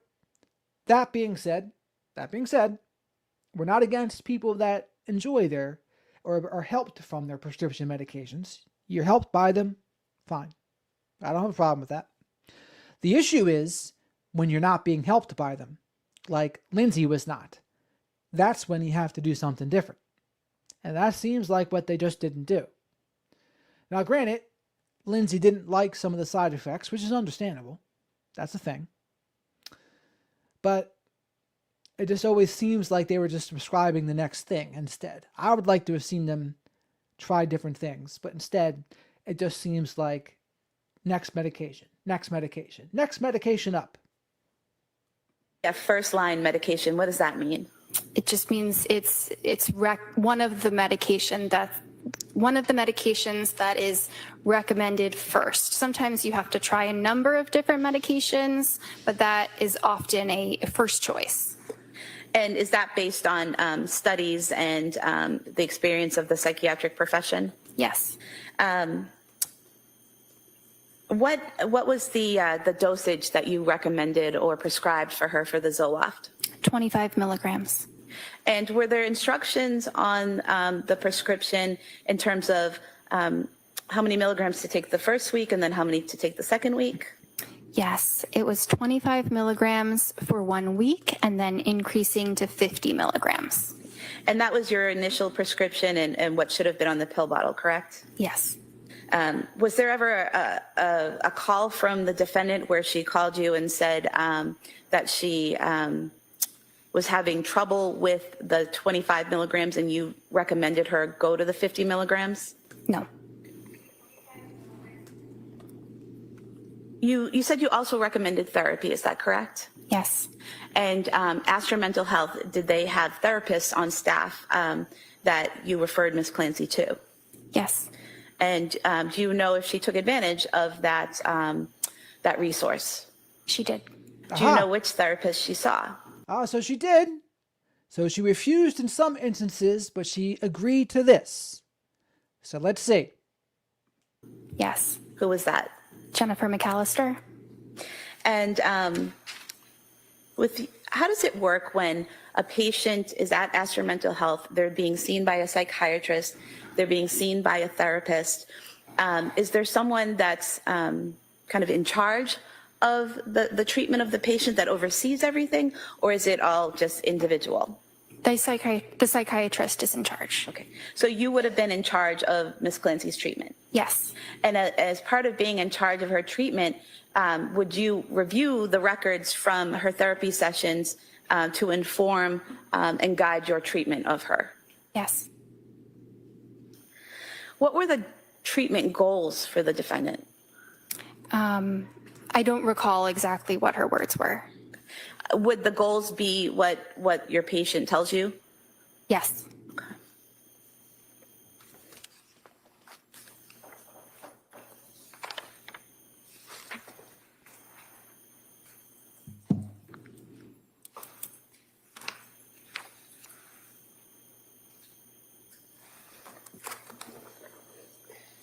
I'm going to approach and just ask that you look at page 41 of the records for Exhibit 219 to the treatment goals section. Does that refresh your memory? Yes. And what were the treatment goals according to Ms. Clancy? So these are not her words. There's a list in the electronic medical record where I can indicate which ones might apply, or I can type out my own. So the treatment goals based on what we had decided on together were symptom reduction and improved functioning. And you said that Ms. Clancy had been a little reluctant about starting medication. Did she tell you why she was reluctant? Yes. And why was that? She was worried about having side effects. And did she mention which specific side effects, or just side effects in general? I thought it was in general. And as a result of that concern, is that when you went over the... So it looks like, according to ChatGPT, looking through the records, she saw McAllister twice. That's verifiable as of now. There might be more. October 3rd and October 31st of 2022. That's when she saw Jennifer McAllister, licensed mental health counselor, LHMC, in Massachusetts. That's what we know now. Might be more, but that's what we know now. potential side effects of Zoloft? Yes. And after having that discussion and you explaining the side effects of Zoloft, how did the two of you leave it in terms of whether she was going to take the medication or not? I told her what my recommendation was, that she should start the sertraline. I'm not sure if she told me definitively if she was going to take it or not. She might have needed some time to think about it. And based on your evaluation with Ms. Clancy, everything you learned about her history and how she presented that day, did you have an initial diagnosis? Yes. And what was that? It was a generalized anxiety disorder, and it was an adjustment disorder with depressed mood. So generalized anxiety disorder, adjustment disorder with depressed mood. Notice what you didn't hear. Nothing about postpartum depression. Nothing like that. What is generalized anxiety disorder? It's an anxiety disorder where an individual may have a lot of different worries. They may also have physical feelings of anxiety, but they're...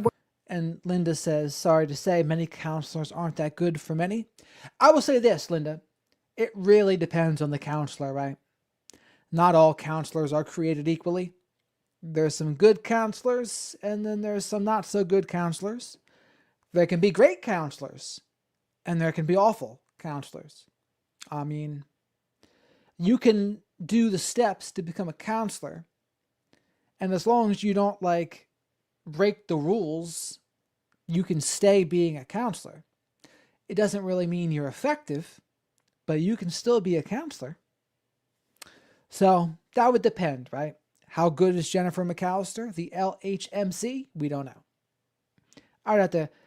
maybe she'll get called to the stand. Worried about a lot of things, not really just one thing specifically. And what is adjustment disorder with depressed mood? So apparently she didn't specify what side effects, just side effects in general. But when people say that, what do they mean? It can sometimes be sexual side effects, sometimes weight gain, sometimes what else? Those are the top two. Maybe not feeling like yourself is another one. What's another one? If you're breastfeeding, maybe the side effects of that. That's why she said Zoloft was given, because it's the most tolerable for breastfeeding. But generally, I think side effects, it's the weight gain, sexual side effects. In my prescription medication days, it was the side effects of being very sleepy. So that's another one. adjustment disorder refers to a fact that there may be symptoms, but they are kind of secondary to the situation. So they don't meet the full criteria, say, of a major depressive disorder, but there were... Yeah, so feeling numb, as the chat says, suicidal idealizations, feeling numb, sometimes hunger, Not feeling like yourself? Yes. All possible. Some symptoms of depression. Is this a good place Yes. to start? All right. Break time for them. Just in time for Sweet Caroline and the Flock of Black Sheep Super Chat. We believe, thank you very much, Sweet Caroline. We believe that Dr. Jared and Dr. Shadow would have absolutely got Lindsay on the healing path. I am so thankful for my psychologist. Aha! We would. Now, again, we would have tried. I would get her on the natural stuff. Because that's the thing, right? With prescription drugs, they're powerful, which if you find the right ones, it might be great for you. But if you don't find the right ones, that powerful effect can have a negative effect and can make the side effects, and the negative ones in particular, even worse. That's the scary part. And I don't know, I'm like looking through this entire timeline here, and it seems like December is when she was the worst. She got the worst in December, so bad that she checked herself into McLean January 1st. Didn't leave AMA. They didn't. She left. And then she didn't seem that bad in January. And then almost out of nowhere, it seems, January 24th occurred. What do you say? What do you say? Well, if you're Facebook and Instagram, you say, well, Patrick was clearly the criminal mastermind, and it was him telling her to do it. Never mind the fact that she had complained about these voices anyway. I guess they think that those voices were always Patrick. I mean, it is just wild to me that this has become an acceptable narrative. It's like, how did it happen? How did this become an acceptable narrative? How much evidence had to be overlooked for this to become an acceptable narrative? Patrick being guilty. Lots. Lots is the answer. Oh, goodness gracious. Thank you again, Sweet Caroline. Members of the jury, this is, it's 1 o'clock. We're going to take the afternoon recess. I'm going to ask you to be ready to come back at 2 o'clock. There she is.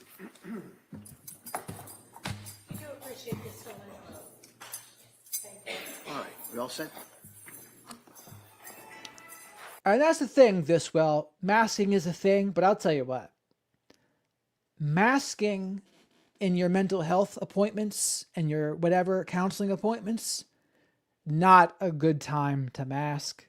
I would say it's probably the most dangerous time to mask, because I always tell people in the sessions I have with them, honesty, no judgment zone. I've heard it all. Shadow and I have heard it all. Now again, so let's think for a second. Lindsay's having thoughts of harming her kids. She's a little hesitant to even say that, right? Why is she hesitant?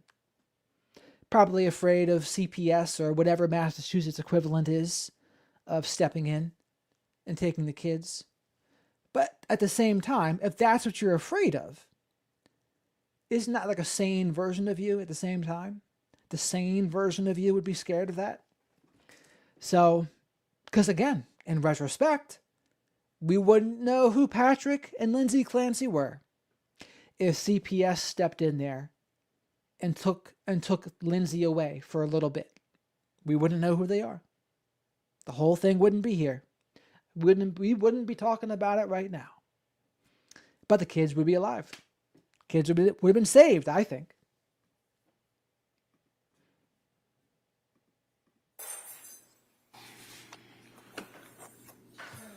Court, all right. George Andrew. Now, Mayor, I am not a licensed counselor. I do coaching. I've been to school for mental health counseling and addictions counseling, but I'm not an LPC, licensed professional counselor, or a clinical psychologist. I do more coaching, which is not therapy. But sometimes the coaching stuff, you go into all sorts of areas. But I stress it's not therapy. I'm not giving people EMDR or brain spotting or going over with them like SA in their childhoods. I mean, people might mention it in passing, but that's not the goal of what I do. I try to help people practice radical self-respect in their lives. That's what I do.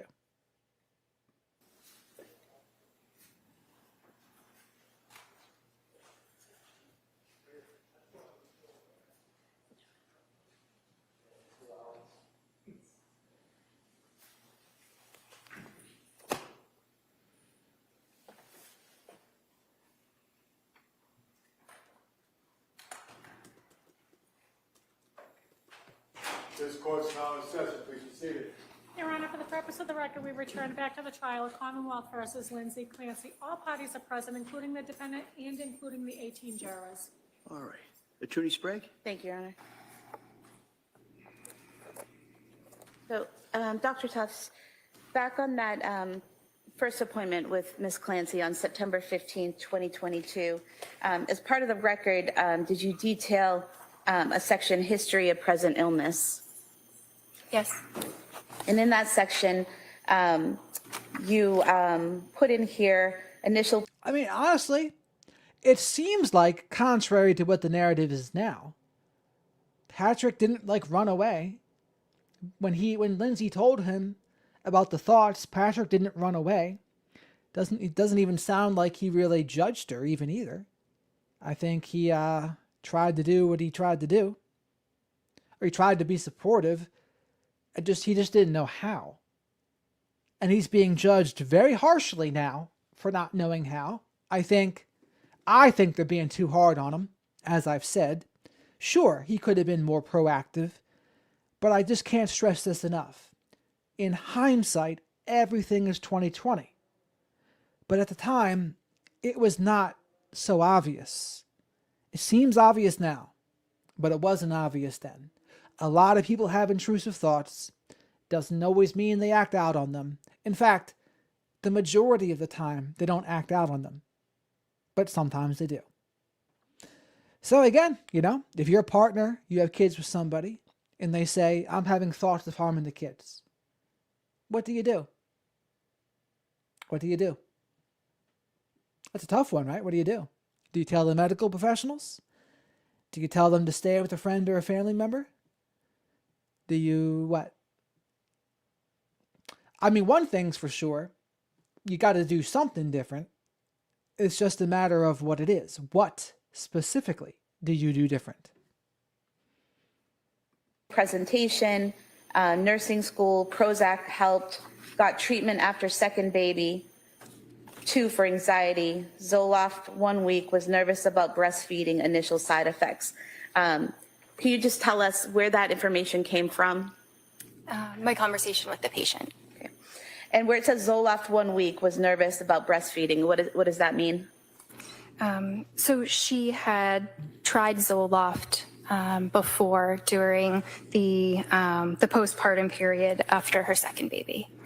And did she tell you whether she had any side effects when she took Zoloft after her second baby? She mentioned something about initial side effects, which are pretty common for many people. I didn't detail what those side effects were, but they sounded like the very normal ones that people might experience that are transient in the beginning of the treatment.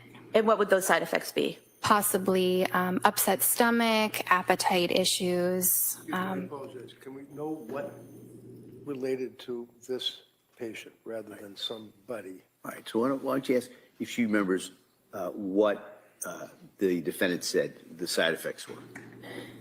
Do you remember what the defendant said the side effects were? I don't remember them exactly, but they were ones that did not seem concerning. And in your experience, in your training and experience as a psychiatrist who prescribes Zoloft, what are the common side effects that you deal with, that patients deal with from this medication? So in the first couple weeks of treatment, we described that there's a lot of serotonin in the gut as well as the brain. So the medicine often affects the gut first. So you might have diarrhea, constipation, difficulties with appetite, nausea, things like that. And you also wrote in the note about history of present illness, 3 months postpartum, also 4 and 2-year-old feeling overwhelmed. Is that correct? Yes. And that came from the patient, Ms. Clancy? Yes. And furthermore, you wrote that the baby needing more attention, other kids more challenging too. Is that coming from the patient? Yes.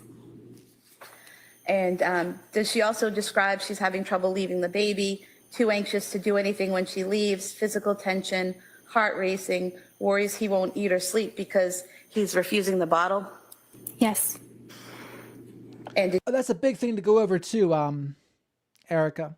There's a lot of people saying another thing they're trying to say Patrick's guilty for is, why did he have her scripts in the car? Well, I looked it up and ChatGPT told me. It said, actually, he only had the prescriptions that she was no longer taking. Big difference, right? But this is what I'm seeing a lot of. Misinformation, bits of truth mixed in with nonsense. And that's a lot of what these narratives against Patrick are. Bits of truth that are twisted and distorted into nonsense. But then people are running with it. Ah, of course. In the car. He said the fucking kids. He got in a relationship 4 months later or 6 months later. He's married already. He must have been cheating while he was in New York. While his daughter was with him. It's just like, come on. There's just no evidence for this. There's no evidence for the cheating. It's just people giving him the least charitable interpretation. Sweet Caroline, thank you so much, Sweet Caroline, and the flock of black sheep. Personally, hindsight gave me wisdom that I did not have during times in my life. I'm learning to be gentle with the person I was before, who did not know what I know now. Amen. Say it again, Sweet Caroline. And that's the thing everyone forgets. I don't try to be that hard on Lindsay or Patrick. For that very reason, none of us know what we didn't know. And I've been through a lot in my life, and there's things I could go back and I was an idiot. Now, part of it was undiagnosed autism, part of it was addiction, part of it was, just me being a jerk in some cases. But, I try to remember that. None of us are perfect ourselves. But the way that, and there's other people saying the other side. Like in the beginning, I was hearing more people go all out against Lindsay. And I wasn't necessarily for that either. I think they were being too hard on Lindsay in the beginning. But granted, now I think that's the pendulum has swifted way in the other direction. And now people are being too hard on Patrick. So grace, humility, understanding, seek first to be to understand rather than be understood. These are principles that I try to live by. And it sure doesn't seem like a lot of people want to live by those principles. They want to live by the principle of, I have a thought, I'm going to run with it, I'm going to assume the worst, and that's it. Unfortunately, I think a lot of this one has turned into the gender war, which is disappointing. Because it doesn't, again, and granted, there's a case, there's times maybe for the gender war, but not this. This isn't really a time for the gender war. To me, this is a time for mental health awareness, postpartum depression awareness, postpartum psychosis awareness, what the medical professionals could do differently, what we would do differently if we're in Patrick's shoes, what someone could do differently if they're in Lindsay's shoes, what Lindsay's friends or family members could try to do to support her, all of that. That's what to learn in the case. Outside of that, I don't think we're doing, and that's the other big part about the Patrick thoughts. Thinking about that, going down that road, you're losing sight of what's important here.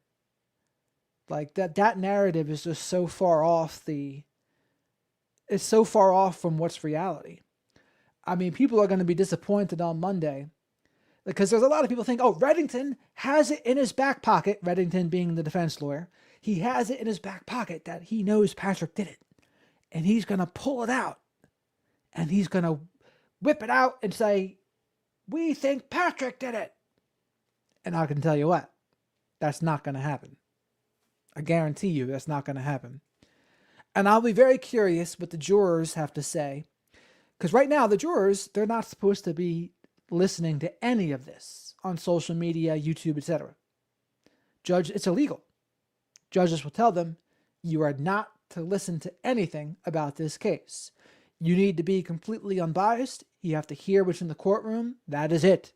Nothing else.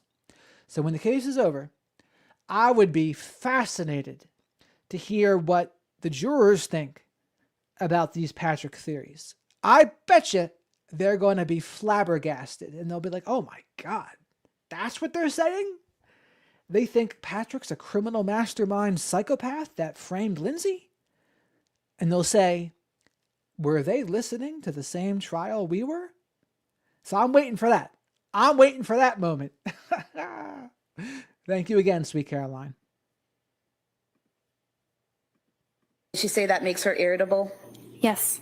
And in that same note is where you detail that she denied audio hallucinations, visual hallucinations. You also, correct? Yes. And you also detail suicidal ideation, homicidal ideation, denies no concern about hurting baby. Is the no concern about hurting baby, is that an observation you're making or something that came from Ms. Clancy? It came from our conversation. So at some point in time, she told you she had no concerns about harming the baby. Yes, it was. I object. Did she ask? And I hear you, Justice. I also think part of justice in this case is trying to make sure this situation doesn't happen again in the future, preventing it. So in the next case of postpartum psychosis, depression, or fill in the blank, people know what to do differently so it doesn't happen. I think that's a big element of justice in this case, honestly. Because regardless, Lindsay's going to be in a mental hospital for decades or prison. Not so good either way. But the most important thing also is to make sure this doesn't happen again. To not make the same mistakes twice. Objection? If you could rephrase that question. What did she tell you about her thoughts about the baby? I asked if there were those thoughts, and she denied them. And did you also provide information to her about what to do if in between appointments there were emergencies or issues? Yes, I believe that I did. I usually do when I meet a patient.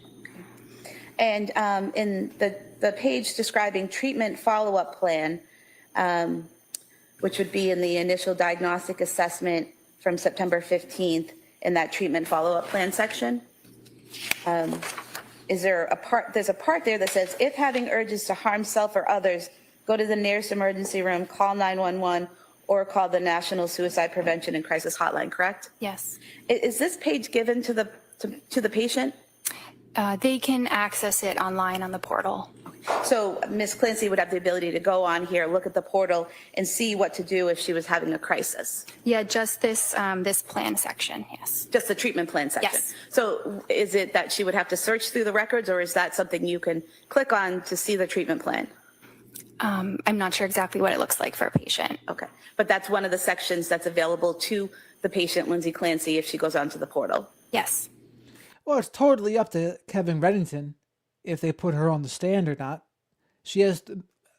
Lindsay has the right to not want to. It just depends. She might. We don't know yet.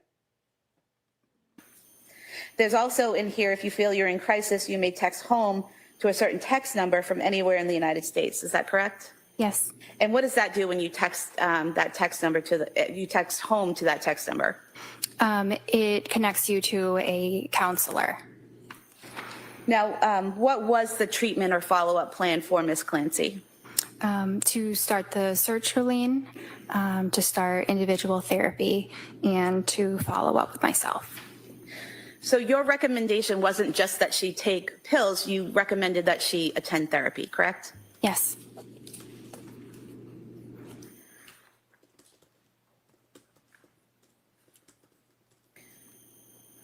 And So the follow-up question should have been, did she do it? You recommended therapy.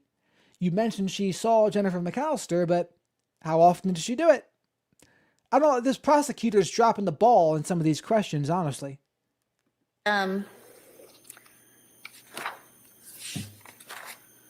when you recommended the therapy, did you, and the medication, Did you also go over with Ms. Clancy alternatives to the medication that you were recommending? I believe she was aware that the alternative was that she could not take a medication, which is what she had been doing before. And after you went over all of this information with Ms. Clancy, did she convey to you that she understood the plan and was agreeable to the plan? Yes. What is informed consent? Informed consent means you communicate with a patient what the risks and benefits are of treatment, and they understand that and they agree to the treatment. And did Ms. Clancy show that she had informed consent to everything you discussed? Yes. Now, was your next appointment with Ms. Clancy on September 28th, 2022? Yes, it was. And so during that appointment, did you discuss the medication, the Zoloft, that you had prescribed to her? Yes. And what did you learn from Ms. Clancy about whether or not she had taken that medication? She shared that she decided not to take it. Did she tell you that she had picked it up but had decided not to take it? Yes. Did she tell you how she was feeling? She said a little bit better. And did she elaborate on that? The baby was getting some more sleep, so she was also able to get some more sleep, and that helped her feel better.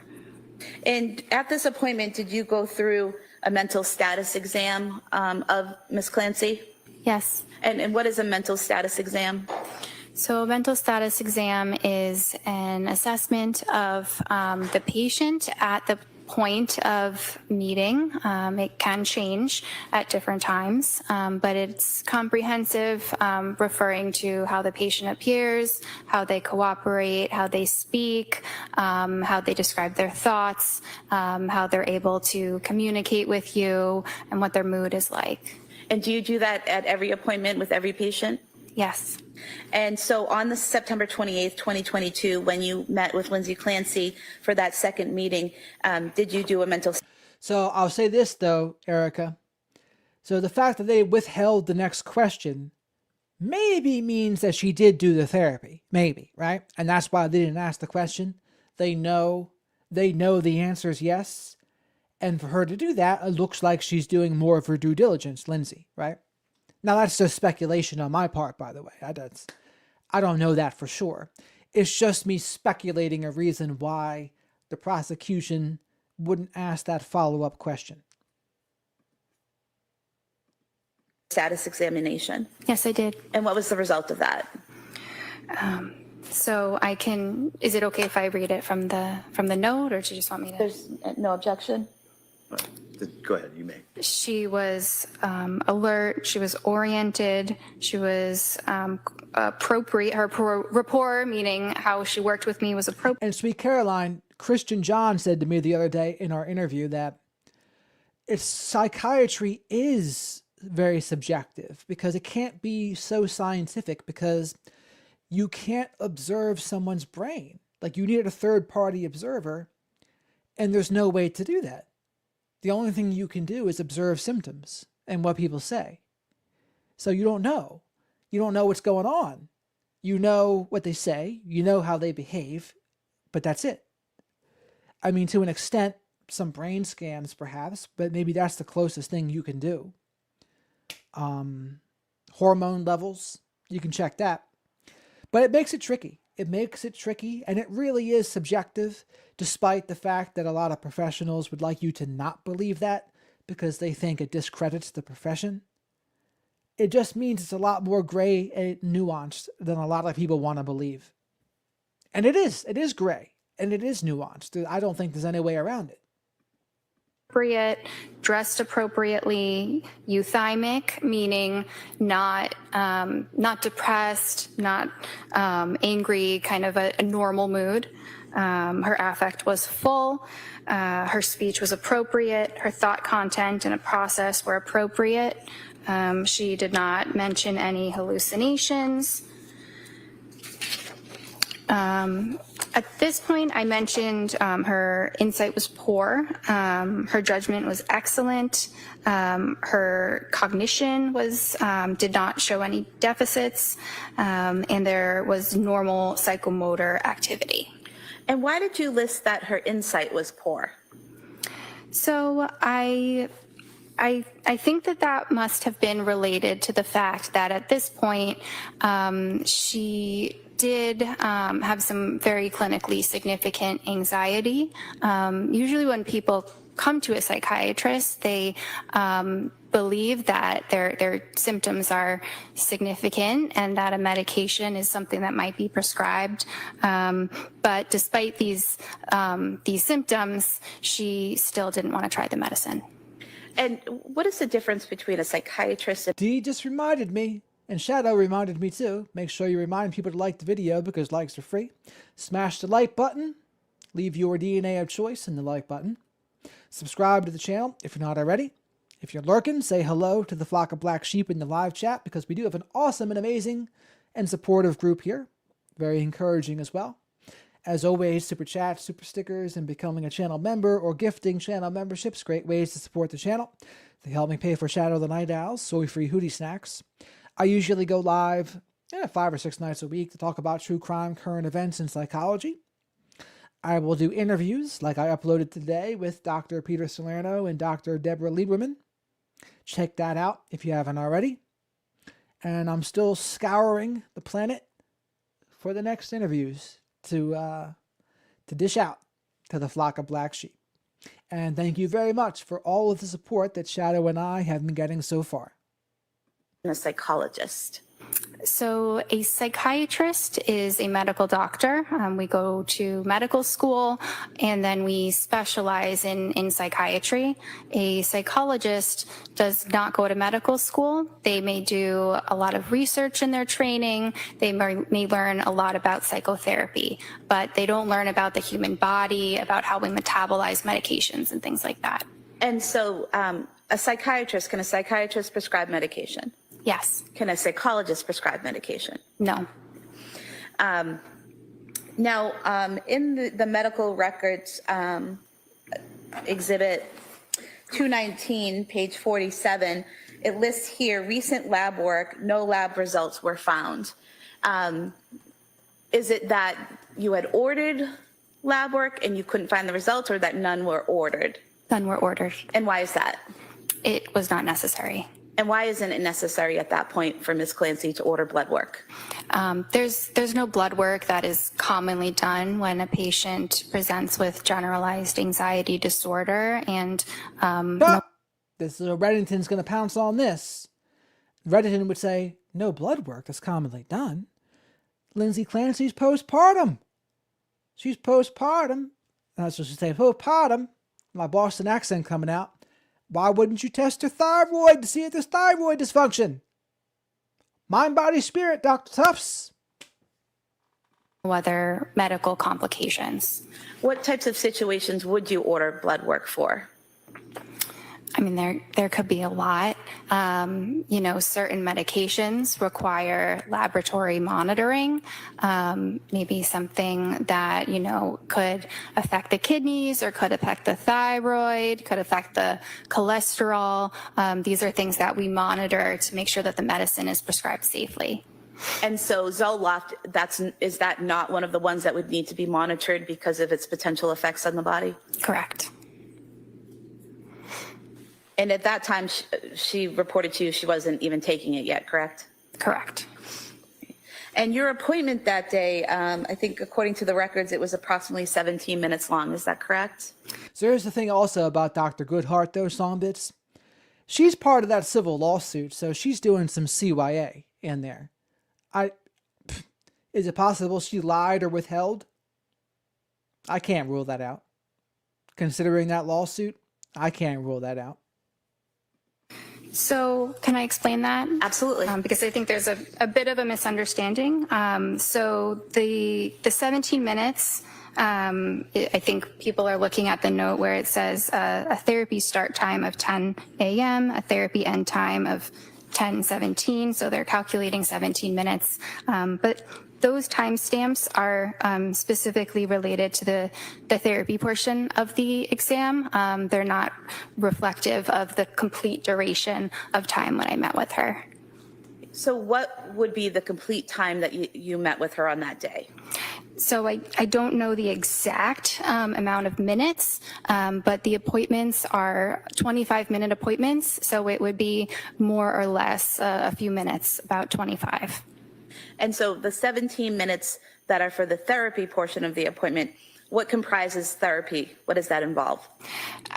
It really varies based on the person, based on the... So basically, she's saying there's a 25-minute session and 17 minutes is therapy. 17 minutes is enough for nothing, just so you know. I mean, when I do hour sessions with people, like, you need a minimum of an hour. I used to do 30 minutes, and I learned 30 minutes is not enough. You can't accomplish enough in 30 minutes. It's too rushed. You need at the minimum an hour. But of course, with insurance, medications, that's not how they roll. They usually do 15 minutes for their updates to re-prescribe. Write the new script, 15 minutes, see you later. Make sure they didn't grow a third arm. Make sure they're not dying. And here you go. Here's more meds. Situation. It can involve, providing some emotional support. I apologize. Can we talk about Lindsay Clancy rather than in general? That's all. It's I'm going admissible. to allow a little bit of the background, so that then we'll move into the defendant. Thank you. So you were saying that therapy portion is kind of talking to the patient, seeing how they are, and getting an assessment of their current mental state. Yes. And the other 8 minutes, typically, what happens in those 8 minutes? That's more focused on specifically medications and medication management. So these appointments that you had with Lindsay Clancy, when it says 17 minutes, that's the therapy, the talk portion of the appointment, and then there was a separate portion where medication was discussed? Yes, in the real world, those two segments are intertwined. So it's not necessarily that we say, this is the end of your therapy component. It's a bit more seamless than that. Now, in your training and experience in the way you conduct your practice. And yes, Hartman makes a good point. Dr. Tufts here is getting sued as well. I think the reason why Dr. Tufts is a little more forthcoming is she's got some distance between what happened and seeing Lindsay. Now, that other one, Dr. Goodhart, they're the last ones to see Lindsay before the incident. So that in a way, they got the most to lose because they're the ones that you saw her closest to the incident. What happened? So they were really in CYA mode, protect themselves mode. Lindsay here, or Lindsay, freaking Dr. Tufts, as far as I can tell, outside of the not testing for the thyroid, I can't really point out too much she did wrong. I mean, okay, she didn't test the thyroid. Okay, that's true. But what else? Not much else. Considering the rules that she's working under, yeah, 17 minutes isn't enough. But is it her fault it's only 17 minutes? No, that's the system's fault. So, that's maybe why Dr. Tufts here is a little more forthright. But I'm sure this hasn't been easy for her. I mean, imagine that. Your first 6 months as a psychiatrist, and you're seeing Lindsay Clancy, and then within 6 months, she kills the 3 kids. It's got to be pretty shitty. And you're like, oh no. Like, imagine Dr. Tufts on January 25th, blasted on the news. Woman, Lindsay Clancy, killed 3 of her children, tries to kill herself. And Dr. Tufts is like, oh my God, that was my patient in my first 6 months. So you're like, oh no, what's going to happen now? If you're having a therapy portion or you're conducting therapy with a client and that 25 minutes has run out, is it a hard stop or is there an option to continue? It's not a hard stop. I do have limitations because I have other patients that are waiting. But if there's something urgent, I can go a little bit. She might have seen her once, though, but that's not the same as being seen in the inpatient facility that Dr. Alia Goodhart was seeing her at McLean Hospital. One session versus inpatient facility. I think that's a little bit different. Over. If there's an emergency, I can cancel the next patient if I have to. And these 25-minute appointments that you have. I also heard she saw her after it happened. I don't know if she saw her before it happened in January.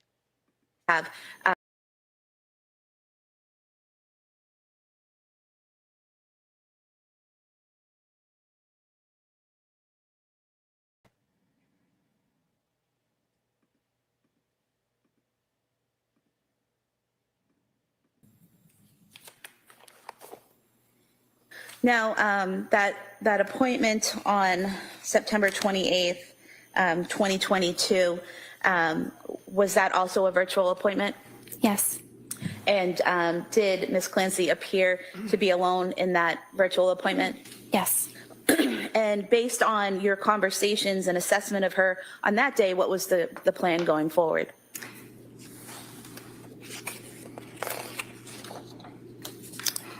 So at this point, she was improving and we decided to pause on the medication question and have her meet with one of our therapists.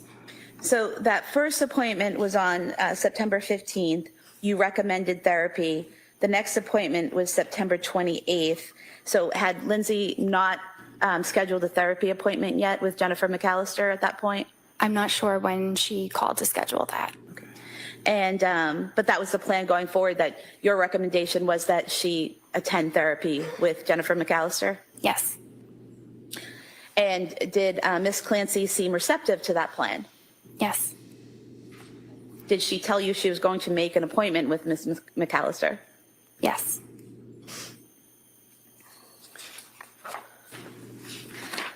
Now, according to the records, the next appointment was October 3rd, 2022, just 5 days later. Was there a reason that you had such a short time span between that September 28th appointment and the October 3rd appointment with Ms. Clancy? I believe that the patient must have scheduled the appointment on her own, and that's why the span of time was rather short. Do you recall Ms. Clancy reaching out to you about getting paperwork for a maternity leave extension? Yes.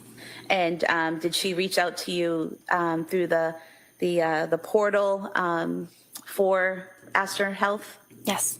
And did you respond to her on that portal? Yes. And did you fill out paperwork for her to extend her maternity leave? I think that I did.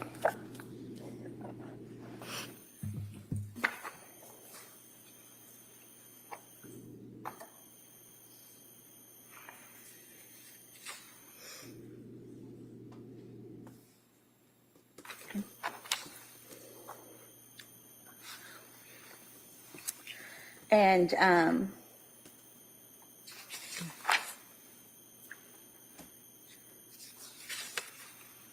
so there is a message from Ms. Clancy to you on September 30th, 2022 in the portal that states, "Hi, Dr. Tufts. Thanks again for all your help at our last two appointments. While I am feeling just better enough to function without medication, I did reach out to my employer about extending my leave for reasons of postpartum anxiety/depression. I don't feel mentally well enough to return to taking care of patients with a baby at home that still won't take the bottle. I know this will trigger my anxiety too much, and also having to stay up all night as a nurse, I don't feel it's possible right now. They asked that my provider could fill out a form so they could process this request. Can I please send you the form to fill out?" And you responded on September 30th, 2022 at 2:41 p.m. This type of paperwork often requires a lot of information, so it's best if we go through it together in an appointment. Do you recall that? Yes, So would that have been why the October 3rd appointment was set up? that may have been, yes.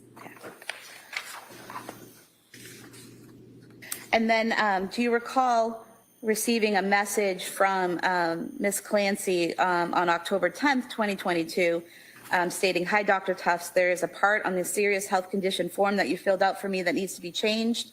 On the second page, you put I could work a reduced schedule of 8 hours per day, 2 days per week. However, we discussed not working at all until January 1st.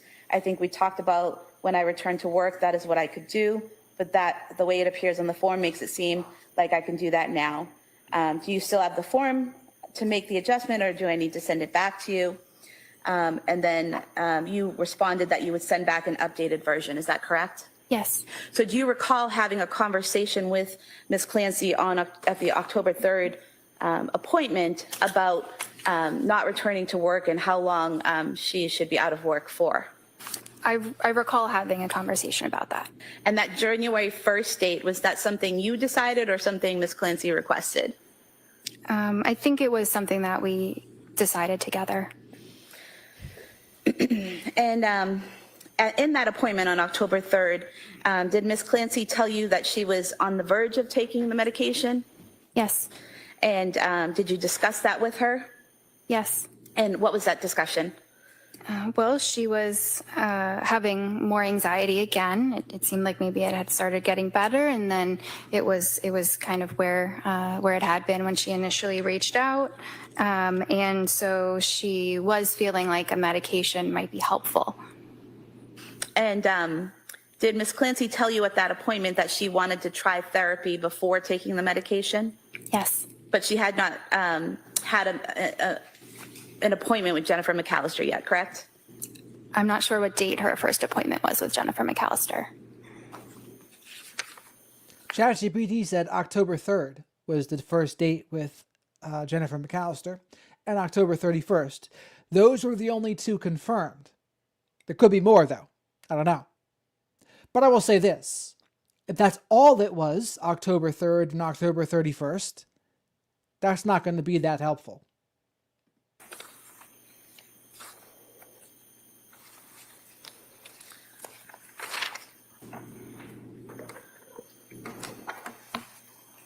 Showing you page 57 of Exhibit 219.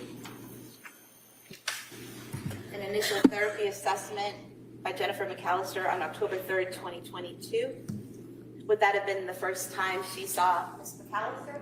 Yes. So that's on that same day that you saw her. It looks like from the records you saw her at 11:30. Is that correct? I don't have the time on my paper, but I'm sure that's correct. Okay, so apparently she saw you about the work form, and then she had an appointment with Ms. McAllister. Is that correct? Yes.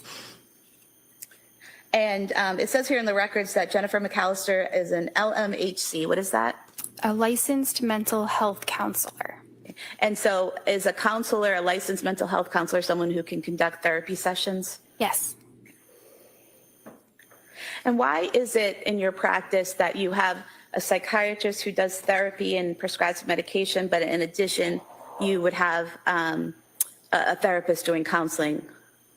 So today, a lot of psychiatry is practiced as a team. At least that's how we practice at my office. So oftentimes the therapist is able to see the patient every single week.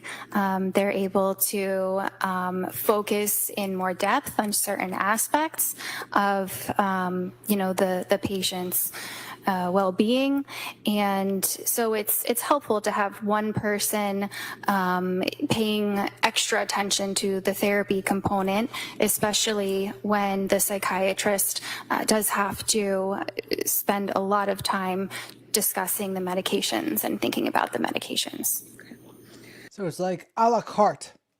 One for medicines, one for therapy, a la carte. And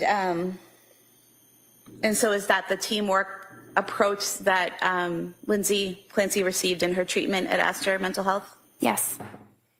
And in that October 3rd assessment with Ms. McAllister, you reviewed those notes and records so that you could properly treat Ms. Clancy, correct? Yes. And in that first meeting with Ms. McAllister, the defendant described her relationship with her parents as very supportive and stable, correct? I don't have Jennifer's notes in front of me. Showing you page 60. You want to just review the notes? Sure. And look up when you finish.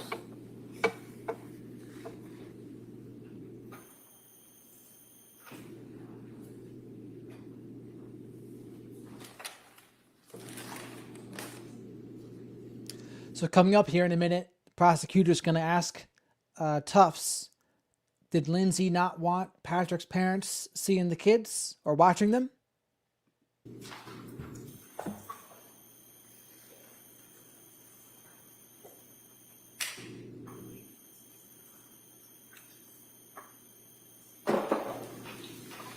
Does that refresh your memory as to the notes that you reviewed from Lindsay's session with McAllister? Yes. And so in that session, Ms. Clancy stated that her parents were very supportive and stable. Yes. And she also mentioned having the support of an older sister who only lived 2.5 hours away. Is that correct? That's what she stated in the note to Jen. Did she also say that she was not close with her in-laws who lived in Situate?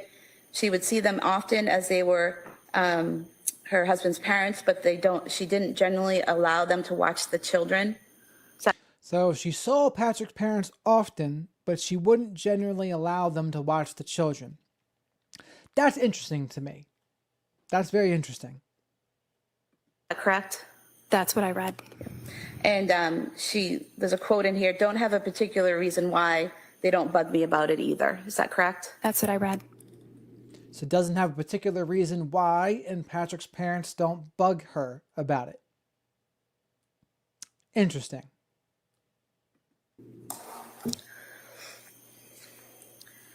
And October 3rd, 2022, when you met with her that day, did you again do a mental status exam?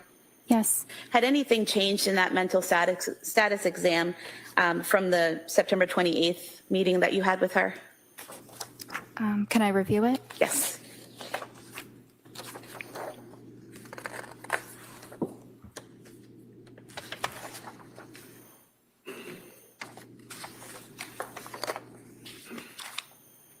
All right, we'll rewind it for you, Songbits.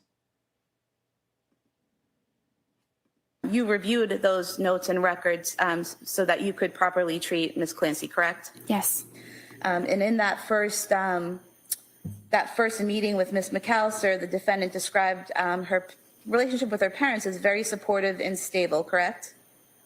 I don't have Jennifer's notes in front of me. Showing you page 60. You want to just review the notes? Sure. And look up when you finish.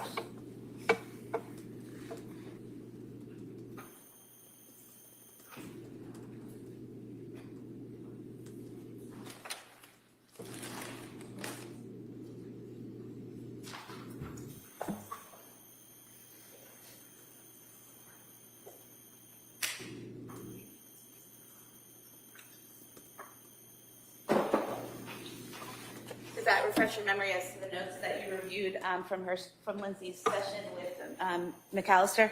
Yes. And so in that session, Ms. Clancy stated that her parents were very supportive and stable. So this is to Jennifer McAllister that she mentioned these things. And this was in the notes. And Jennifer Tufts is confirming what she read in the notes. Okay. Now it makes sense as well.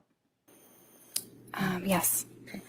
And she also mentioned having the support of an older sister who only lived 2.5 hours away. Is that correct? That's what she stated in the note to Jen.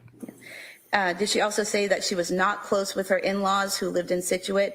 She would see them often as they were her husband's parents, but she didn't generally allow them to watch the children. Is that correct? That's what I read. Did you hear that, Songbits? Not close with Patrick's parents and generally didn't allow them to watch the children. Interesting, right? And there's a quote in here, don't have a particular reason why, they don't bug me about it either. Is that correct? That's what I read.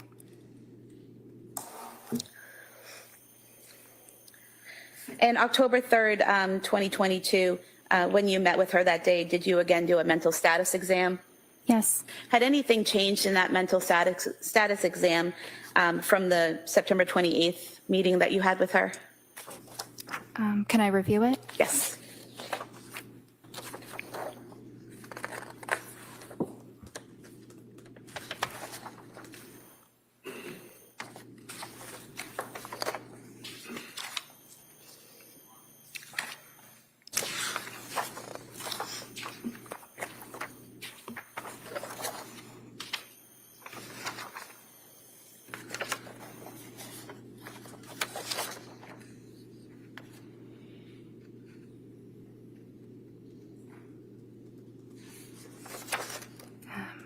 I mean, there isn't anything that stands out to me right now.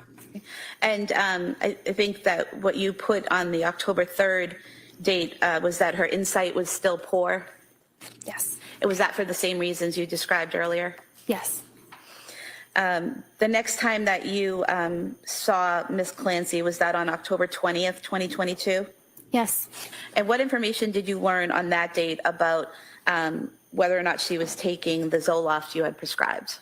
So she told me that she decided to start the Zoloft. And did she tell you how long she had been taking it? For 1 week. And did she tell you that And that whole thing about her not generally letting Patrick's parents watch the kids, it's just another example of like how people would see it. They're so quick to give Patrick the least charitable interpretation. Meanwhile, maybe he said, oh, we should let my parents help. And Lindsay says no. So what would all the people criticizing Patrick, what would they say Patrick should do in that case? Because that's the other issue, right? On one hand, they'll say, you must know when to believe Lindsay, but at the same time, you must know when she's lying, and at the same time, you must know when she's given a false confession. So it's like, well, which one is it? That makes it tough. Makes it tough to know which version you're supposed to do. And let's be real. What version you're supposed to do really all depends on the outcome. Whatever the outcome is, then it becomes obvious what you should have done. But until the outcome is there, you don't know what's obvious. They say that's the biggest impediment to learning from history. You already know how it ends. But when you don't know how it ends, that's when everything's different. So it's one of the history quotes that I liked by Dan Carlin. previous night she had increased the dose? Yes. And that's what was in the original prescription, correct? To take the pills at 25 milligrams for 1 week and then increase to 50? Yes. So if that had been done, taking the pills for 1 week would be 7. But here's the thing though, right? This is something to learn. Okay. Say Lindsay was feeling embarrassed and shame around the in-laws. Well, considering how it turned out, now you experience the embarrassment and shame of being on trial for killing your 3 children. So we must weigh out the pros and cons here, right? Okay, embarrassment and shame of being around in-laws versus the embarrassment and shame of worst case scenario. So you must always, and again, this is the problem too. Nobody thinks that it's going to be the worst case scenario. You look at many of the worst case scenarios, you ask the people in the days leading up to them, the people that knew them, most people would probably say, nah, we didn't think that was going to happen. Occasionally you might hear, oh, well, we did think something was up. But many times you're not going to hear, oh, yes, we knew that. No, you didn't. Many times you did not. It just turned into the worst case scenario and you weren't prepared for it. Pills, and then increasing the dosage the next night would be 2 pills. Yes. And so that would be 9 pills. Yes. We have a message here from Sweet Caroline and then Jane. Thank you very much, Sweet Caroline and Flock of Black Sheep, for the $10 super chat. Jane has a message. Now we're very curious what Jane's message is. Or Janine, is it? Let's see. Let's see what the message is, sweet Caroline. Scrolling.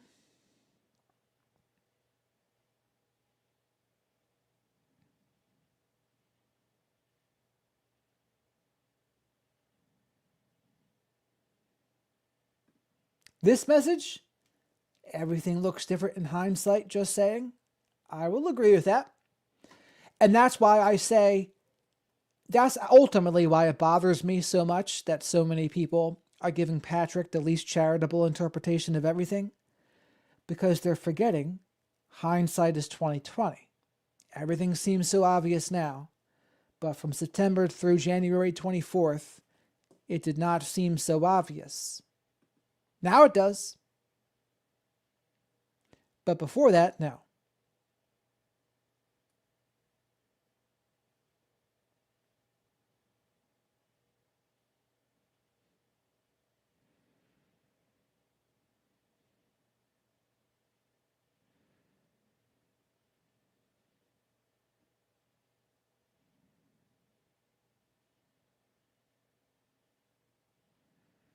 I guess that was the message too. Good message though, Jane. I agree. When she told you she increased the dose, she told you she now feels awful. Is that correct? Yes. And what was it that was bothering her? She was having increased difficulty sleeping. She had loss of appetite, diarrhea. She was feeling her mood was down. She was tearful and feeling very foggy and feeling very anxious. Now, what is the lowest dose of Zoloft that you would prescribe a patient or could prescribe? The smallest pill is 25, And what's the highest dose of Zoloft? 200. Okay. So she was on the lowest dose of 25. Is that correct? Yes. And then according to what she told you, she had increased for one night to 50 milligrams. Is that correct? Yes. Did she also tell you she was scared to start something new? Yes. Is that in terms of another medication? Yes. So what was your discussion with Ms. Clancy when she's telling you that she's having these issues with Zoloft, but she's afraid to try something new? So we discussed what to do moving forward. So maybe a charitable interpretation for Lindsay Autumn is maybe they would see the kids, but maybe Lindsay didn't want them to exclusively watch the kids. That might be true. Although I don't know. Prosecution didn't follow it up. And maybe Dr. Tufts isn't the right person to follow that up with. It would have to be Jennifer McAllister. But then here's the other thing. Would Jennifer McAllister just say, I don't recall, to anything that's not in the therapy notes? Aw. Sweet Caroline's apologizing to Janine, because I used to call Janine Jane for a long time. And then I finally asked her, what do you prefer? Because I saw people were calling her Janine. And she said Janine, so I've been calling her Janine ever since. And I led the flock astray by calling her Jane for a little while. But no more. Sweet Caroline and I both will call her Janine. Thank you very much, Flock of Black Sheep and Sweet Caroline, for the super chat. Likes are free out there. So spank the like button. Leave your DNA of choice in the like button. Subscribe to the channel and say hello to the Flock of Black Sheep in the live chat here. Also, super chat, super stickers, and becoming a channel member or gifting channel memberships, great ways to support the channel. If you're a fan of Dr. Peter Salerno and Dr. Deborah Lieberman, check out my interview that I uploaded today with them. We had a great chat. Dr. Deborah Lieberman is an evolutionary psychologist. They have a workbook about how to rebuild trust after covert relational abuse. Good stuff. So we discussed whether it would make sense to switch to a different medication at that point. And at that moment, because of her negative experience with the Zoloft, she did not want to start a new medication at that point. At this meeting with her, did you ask her if she had any suicidal thoughts? Yes. What was her response? No. Did you ask her if she had any homicidal ideation or thoughts? Yes. What was her response? No. Did you ask her if she was hearing any voices or seeing any visual hallucinations? I'm not sure if I asked that in that appointment, but she was very clearly not psychotic. And why do you say that?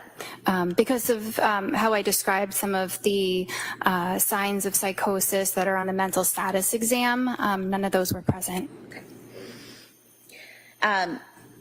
What was her affect during this meeting? So it seems like every professional, they missed postpartum psychosis. Or you could say it didn't seem like she was presenting any symptoms. And then you could also say, well, she didn't tell on herself to the extent of her symptoms. You could also say that. So, I mean, it does make it tough. That does make it tougher for the professionals to do their job. It just does.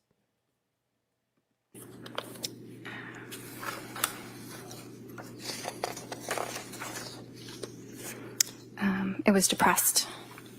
And did you write that that she was, strike that? What was it about her affect that made you write that she was depressed?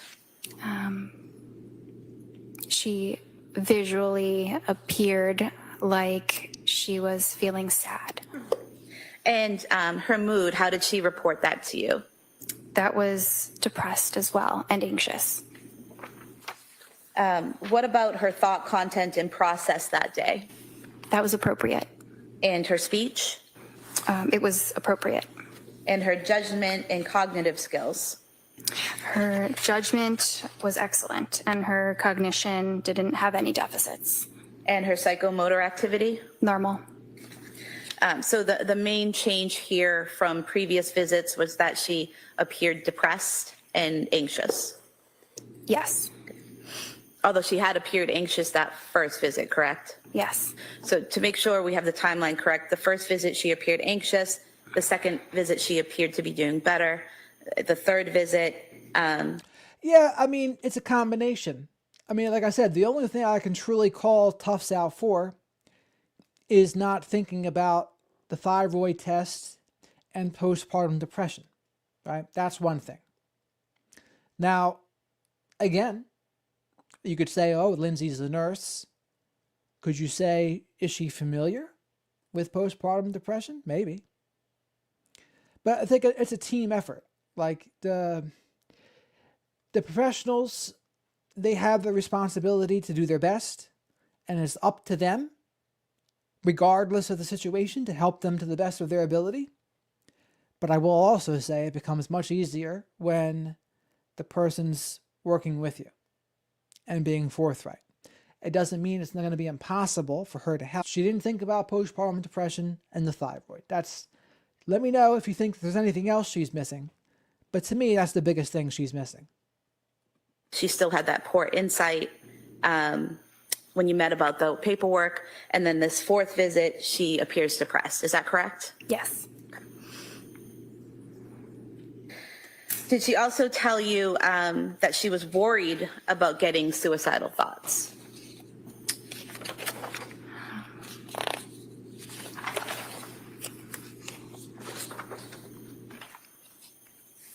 Yes. So that would have come directly from her, correct? Yes. So if she was a pediatric nurse that worked the natal, you would think she would at least have a little bit of knowledge about postpartum depression. And apparently she did have a little bit of it with her second kid too, right? So it could have been a little bit of knowledge there. To what extent? I don't know. Because again, not everyone talks about it. Like not everyone, I mean, people talking about postpartum depression and postpartum psychosis now more than they have for a long time. Have a great night, Dandy. We're going to send you good vibes here too, Shadow and I, and the rest of the flock of black sheep. And what was that? What were the details of that conversation? So it was one of the things that she was anxious about. It was a fear of one day having suicidal thoughts if she were to continue to feel poorly. Okay. And showing you page 77 of Exhibit 219. I know you said earlier you weren't sure if you asked her about audio or visual hallucinations, but just directing your attention to the integral history, if that refreshes your memory. Yes.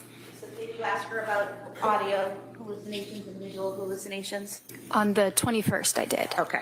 All right, so then there was an appointment the following day on October 21st? Yes. So why did she have an appointment that following day? Because she was feeling pretty poorly after starting the Zoloft, so we were following her closely. And at that point, you knew that she had had an appointment on the 3rd with Miss McAllister, correct? Yes. And do you know whether or not she had followed up making another appointment or was struggling with that? She was planning on making another appointment. I don't know when that second appointment was scheduled. When that first appointment where she was seeming depressed and having issues with Zoloft on October 20th, did you tell her to stop taking the medication at that point? Yes, I did. Okay. And did you discuss other options with her other than medication, like natural remedies? Yes. And what type of natural remedies did you discuss with Ms. Clancy?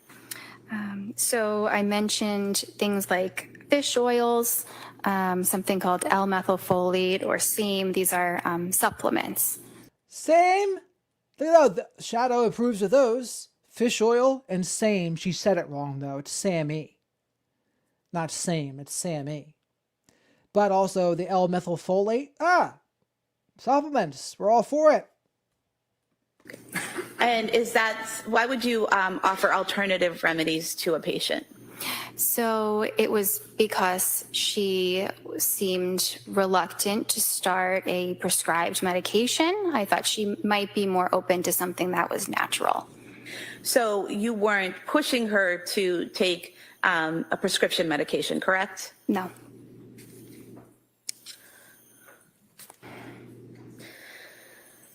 Now, on October 21st, when you saw her, did she tell you that she hadn't been able to get any sleep the night before? Yes. You've already said she told you she wasn't having audio or visual hallucinations, correct? Yes. Did you ask her if she was having suicidal ideation or homicidal ideation? Yes. And what was her response? No. What was her affect that day?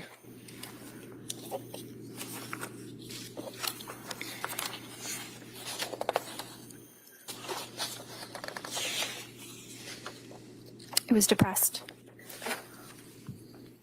And did she tell you during your conversation that day that she had been anxious all day, not depressed or irritable, getting better?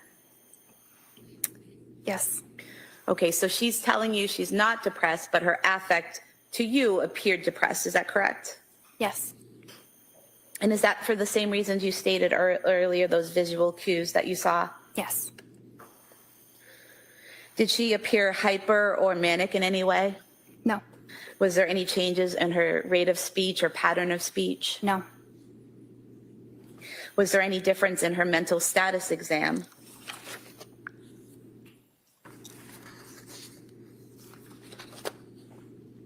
No. And that's it, sweet Caroline, right? Every psychiatrist and staff and team, they should be thinking to themselves, oh no. And that's for every true crime case, right? Look at Pima County, look at this case, look at fill in the blank with whatever else case. Think about if a true crime case were to happen by you and your entire life or workplace was under the true crime microscope to the extent of a Nancy Guthrie case, to the extent of this case. What would you be doing differently? Hopefully not much, but maybe there would be some things. And you would say, oh shit, we got to make sure we're on the ball here because the eye of the true crime world is going to be looking at us in our mental health facility or fill in the blank with whatever it is, clinical psychology sessions. How would you handle it? It's a good thing to be aware of. It's a good thing to be cognizant of. Oh, wow. Someone that I know, or even me, could be involved in a true crime case. And what would we do differently? How would we make sure that the true crime world says, ah, yes, Jared, right on. Jared knows his shit. Or would they not say, oh, no, That guy's like a Dr. Alia Goodhart. She doesn't seem to know anything. And this, Or even worse, a Sheriff Nanos. Oh no, Sheriff Nanos. So if you're ever in a police department, every chief of police, I would say, dude, you better make sure you're not the next Sheriff Nanos. You better make sure you're running a tight ship, and you better make sure that any elderly mothers of celebrities in your district, you better be on the ball and don't make the same mistakes they did. this appointment, was this appointment virtual as well? Yes. Had all your appointments up to this point been virtual? Yes. Was she alone in that virtual meeting? Yes. What was the plan that was formulated on October 21st?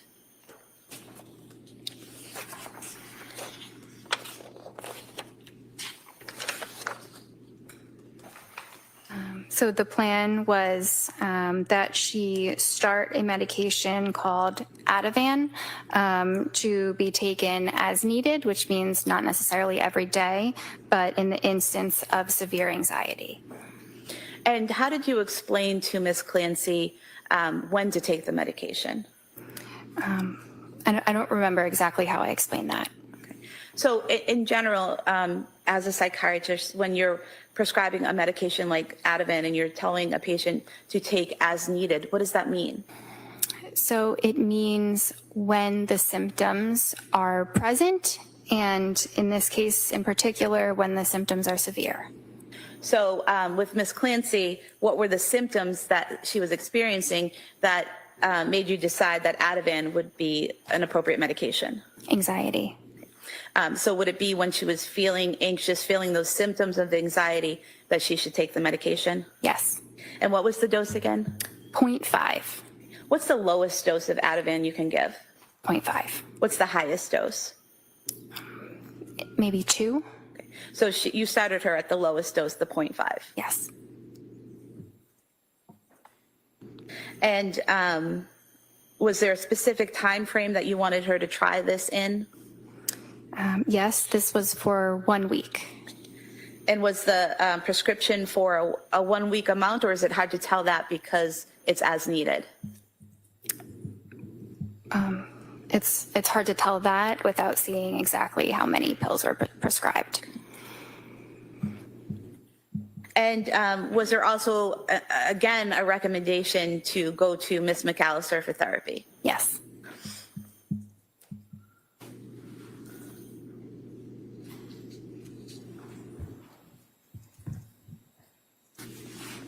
And when were you recommending follow-up with Ms. Clancy? 1 week. And why a short turnaround at this point? Because she was still having very significant symptoms. And did you in fact see her on October 26, 2022? Yes.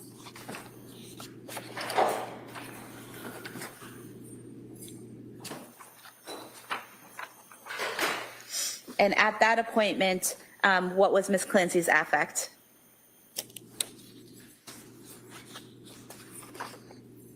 Depressed. What was her mood according to her? It was anxious and depressed. And did you discuss with her whether she was taking the Ativan and whether it was working? She said that it was not helpful for her sleep, but it made her feel less anxious. And in this appointment, there was a discussion of Benadryl, is that correct? So she reported that Benadryl was something she had tried and it was helpful. It was taken over the counter. Had you recommended or told her to take the Benadryl at that point? I don't think so. And so when you met with her and she told you that she had taken the Benadryl and it had helped, what was your reaction to that? I was glad that something was helping. And did she tell you how often she was taking it or how much of it she was taking? I don't recall. Did you ask her that day if she had any suicidal or homicidal ideation? Yes. And what was the response? No. Did you see any signs of psychosis that day? No. Up to that point on October 26, 2022, had you ever had any difficulties in communicating with Ms. Clancy? No. And And spoiler alert, none of the medical professionals are going to say that Lindsay was experiencing psychotic symptoms.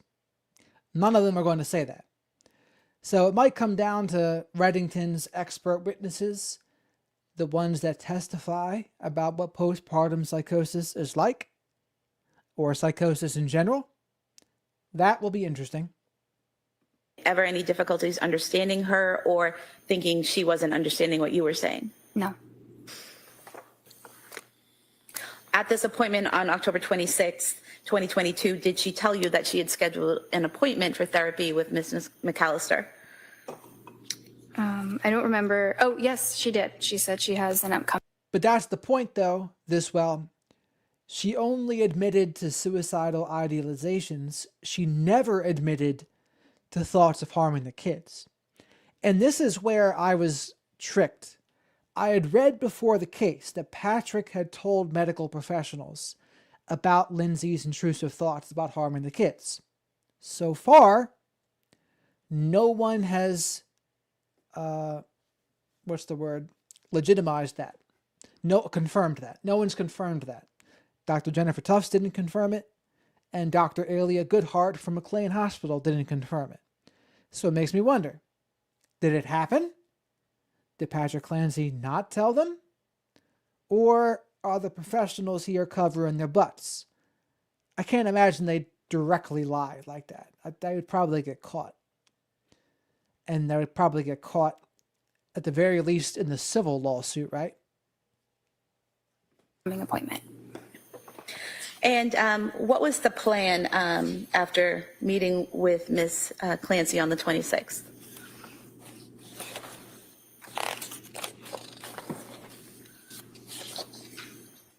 So at that point, we discussed trying a new medication because she felt that whatever side effects were caused by the Zoloft had resolved, but she still had the same anxiety that she had had beforehand. So we discussed starting the medication Buspar at 5 milligrams twice a day. And what is the lowest dose of Buspar? 5 milligrams. And what is the highest dose you can prescribe? The pills probably come up to 30 and multiple 30 pills taken per day. So you could prescribe someone more than 30 milligrams per day? Like a total dose of 60. Okay. So you started her again at the lowest dose? Yes. And why did you choose Buspar? So Buspar is very well tolerated. It's a very mild medicine, especially for someone who is experiencing. A good point, Diswell. I do think we should go back and watch this again another day, but what exactly the diary said, because there's some good information in there. What day? Anyone know what day that was? I can ask ChatGPT as well, but that diary day would be a good day. I think she did mention it in her diary. But the problem is, mentioning it in your diary is different than mentioning it to a medical professional. But we'll see. We'll see. That's why it's important to go over all of this, because, and this is why I'm actually going over the actual testimony here, because there's so much BS flying around online, half-truths, distorted bits of truth, lies of omission. I'm like, oh no. We just got to cut through the BS and go straight to the source. There's no better way than to go straight to the source. Side effects from another medication. And what does Buspar do? It lowers anxiety. And was she to continue taking the Ativan with the Buspar? She could continue taking it as needed if she were to have those extreme moments of anxiety. So would it be that the Buspar was twice a day, and then if she felt really anxious, she could take an Ativan? Yes, because given that low dose of the Buspirone, it might not have been enough of a dose to be effective right away. And Buspar and Buspirone are the same thing? Yes, sorry. There's also a note in here prescribing hydroxyzine 25 milligrams daily as needed for anxiety. What is that? Hydroxyzine is an antihistamine. It's similar to the Benadryl that she had been taking for sleep. So I recommended that she try the hydroxyzine. It is a safer medicine to take compared to the Ativan. So if someone is feeling very anxious and they can take a hydroxyzine and that prevents them from needing to take the Ativan, that's good. So I wanted her to at least try that option instead. So you gave her several options on how to deal with the anxiety as it appeared each day. Is that correct? Yes. And why take hydroxyzine, which is an antihistamine, instead of just taking the Benadryl?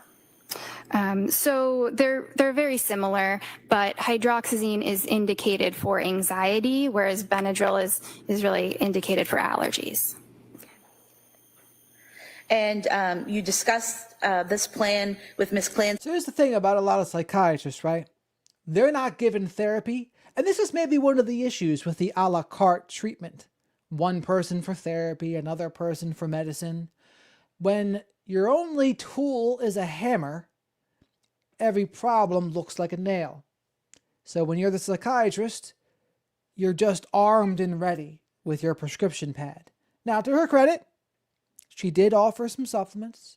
To her credit, she did recommend therapy. But specifically with her, it's not really what's going on there. That 17 minutes, it's really more about like just, oh, how are the symptoms? How are the side effects with these meds? Let's get these meds right. Like, what else can it be? There's not time for anything else. That's all it is. So that's the problem. That's a system problem. And again, besides the not testing of the thyroid, besides not having the spotlight on postpartum depression, sure, that's a big problem too. See, and did she agree to that plan? Yes. And in discussing it with her, did you go over all the possible side effects and the interactions of the medications that you had prescribed? Yes. And did she voice any concerns about any of that? No. I mean, I think she was still apprehensive about starting a new medicine and about potential side effects, but nothing specific. Okay. So it was a general concern about medication in general? Yes. But after you had the conversation and explained what you were recommending and prescribing, did she agree to that plan? Yes. And was there any change in her mental status that day? So Dee asks, Jared, do you think she wanted to unalive herself and didn't want to go without the kids or leave the kids behind? Just curious. I really don't know. I really don't know what her level of sanity was, honestly. Some of her symptoms seem like a postpartum psychosis or like a schizophrenic auditory hallucination. And, if it's an auditory hallucination, that sounds like a psychotic episode. Now, could she be lying about it? I don't know. I guess what I would be curious about is, how often would you hear that voice? I want to hear more about that voice. Was that a consistent thing? Because Patrick didn't know about that voice until afterwards. So that would be interesting to me. Oh, was that voice just a that day thing? These other intrusive thoughts, was that you? Or was that the voice? I don't think we know that yet. But that would be interesting to know. Like I said, I don't really know. I don't really know what I think of all this yet. I still do think the prosecution has a tough job. It's going to be tough to prove she was sane. That's tough.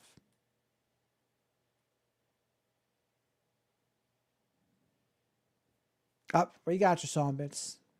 Where you got you? But it seems like grandparents were good enough to watch them. I'm not leaving them here.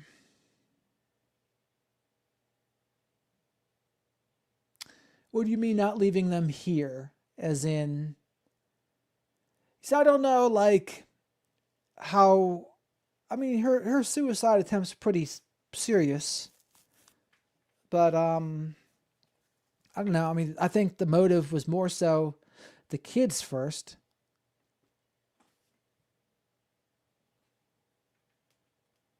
Before what? No, so when did it come out? When did the voice come out specifically? No.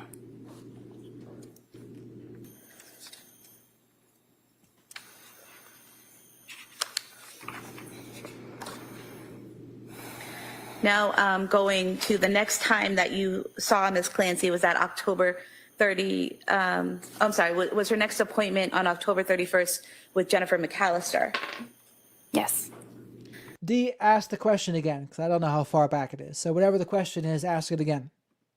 So you were able to review in the records in preparation for your next appointment that she had in fact went to a therapy appointment. Is that correct? Yes. And the therapy appointment, was that approximately an hour-long appointment with Ms. McAllister? Yes. When was your next appointment with Ms. Clancy? November 2nd. And on that date, was that also a virtual appointment? Yes. Do you know whether the therapy appointment with Ms. McAllister was in person or virtual? I'm not 100% sure, but I think it was virtual. Okay. And up to this point, had Ms. Clancy ever told you that she didn't want to do virtual, that she wanted to come in person? No. Now, on this November 2nd appointment, did you have a discussion about the abuse bar? Yes. And what was that discussion? So she did not start it. She was too afraid to start a new medication. Did she tell you that she had continued with the Ativan and the Benadryl? She said she continued with the Ativan. Ativan. Was there any further discussion about the Benadryl or the other antihistamine that you had prescribed, the hydroxyzine? I hope I'm saying that correctly. You are, and I'm not sure. I don't think there was much conversation about the Benadryl or the hydroxyzine. Okay. And what was her affect that day?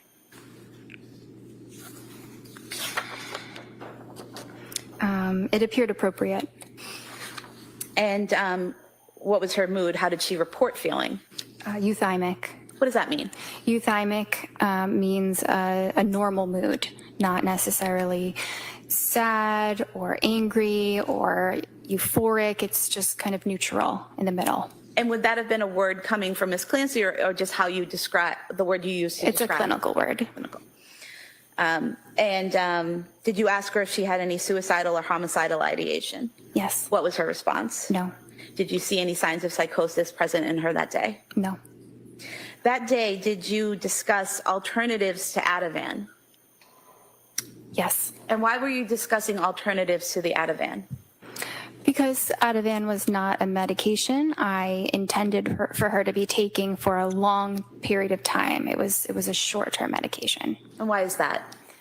Because it does have a risk of dependency when people take it for a long period of time, and especially at high doses. So did you bring up this discussion about alternatives to Ativan, or did Ms. Clancy ask about it? I think that was something I brought up. And what were the alternatives that you discussed with her? Remeron, trazodone, pregabalin, and hydroxyzine. And what was it about those medications that you thought they would be appropriate for Ms. Clancy? That they might be safer medications that could also help her with sleep, also help her with some of the anxiety. And how are they safer? So they don't have that risk of the dependency. And while you're interacting with her and discussing the alternatives to Ativan, what was her mental status that day? Was there any change in it?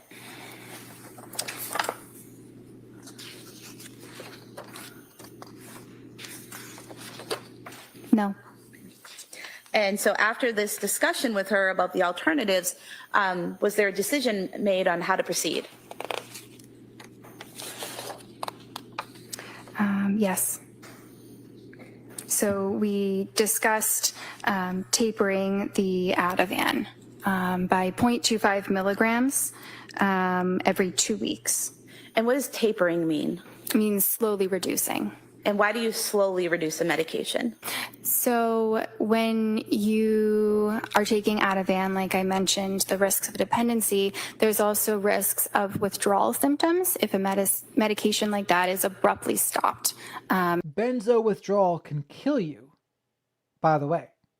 It's one of the only withdrawals that can kill you and make you seize up. Now, that wouldn't happen from maybe 2 milligrams, but if you're taking 4 to 6 milligrams a day, that could be life-threatening. You can have seizures, just like with alcohol withdrawal, very dangerous. So that's why we gradually decrease it. And so if the plan was to decrease it by 0.25 milligrams a week, what amount was she taking per week?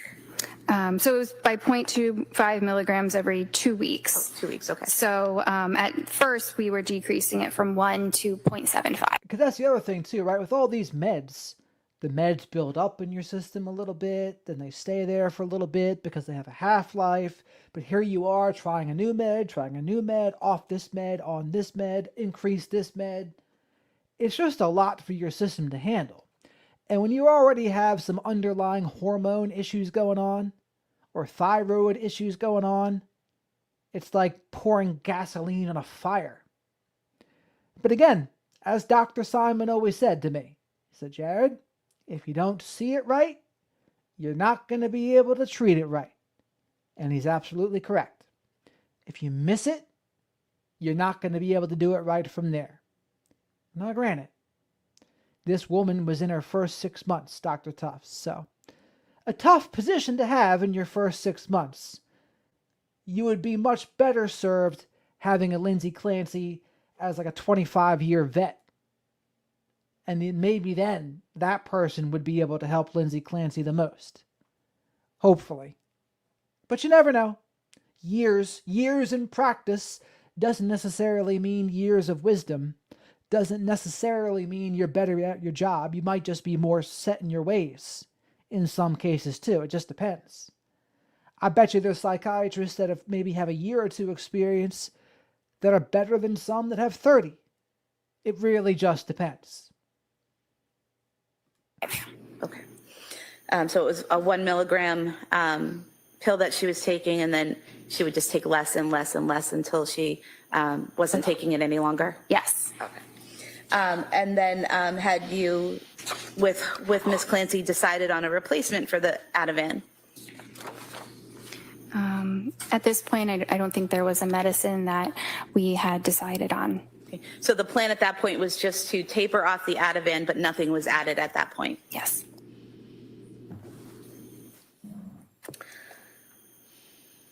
Did you next see Ms. Clancy on November 22nd, 2022? Yes. And do you recall why there was a 20-day gap between seeing her on the 2nd and then seeing her on the 22nd? Well, I'm not sure. I would really be guessing if I said. Okay. Did you learn at that appointment on November 22nd of 2022 that Ms. Clancy had started another program? Yes. And what program was that? It was a South Shore perinatal mental health clinic. And was that the first that you learned of Ms. Clancy being involved in that program? Yes. Did she tell you she was thinking about doing it, or that she was already in? But here's the other part. When you're a psychiatrist, in the beginning, you probably do things much more by the book because you're nervous for your career, etc. But sometimes, as you're there longer, you realize what rules can be bent a little bit because they're more beneficial for the client. But again, some of that comes with experience. You know, I can do this. But when you're new, you don't really know sometimes. You don't know like what you can do in that case. It's just, I mean, it's a fabrication to say every psychiatrist is created equally. And whether, because let's face it, you would hope that there are some psychiatrists with 20 plus years experience that are going to be better than one that's brand new. I mean, you would question at that point, how aren't you better? If you've been doing this for 20 years, how aren't you better now at what you do? But again, you have to start somewhere. Every psychiatrist that has 20 years experience at one point was new. So you have to start somewhere. Enrolled in that program. That she was enrolled in it, and that what it sounded like she was going to be transferring her care there. Okay. And did she tell you that she was starting a new medication? Yes. What did she tell you she was starting? She said she was going to start Prozac. And did she also tell you that what she was currently using for medication? Yes. And what was that? The Ativan and the Benadryl. And did she tell you that was for sleep as needed? Yes. And so you had put in place a plan on November 2nd to taper off the Ativan, but on November 22nd, she was still on the Ativan. Is that correct? Yes. And had she tapered off or reduced the dose, to your knowledge?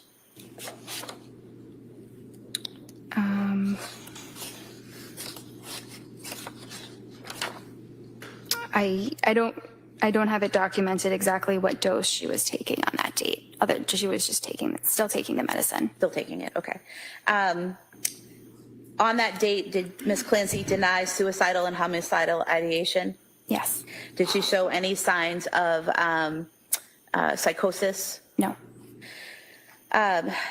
Did she also tell you that she was going to be transferring her therapy care to that South Shore Perinatal Health Clinic?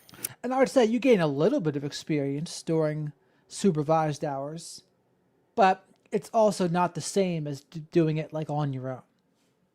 Like there's different versions of it, right? Like, yeah, it's a different ball game when you're completely out on your own.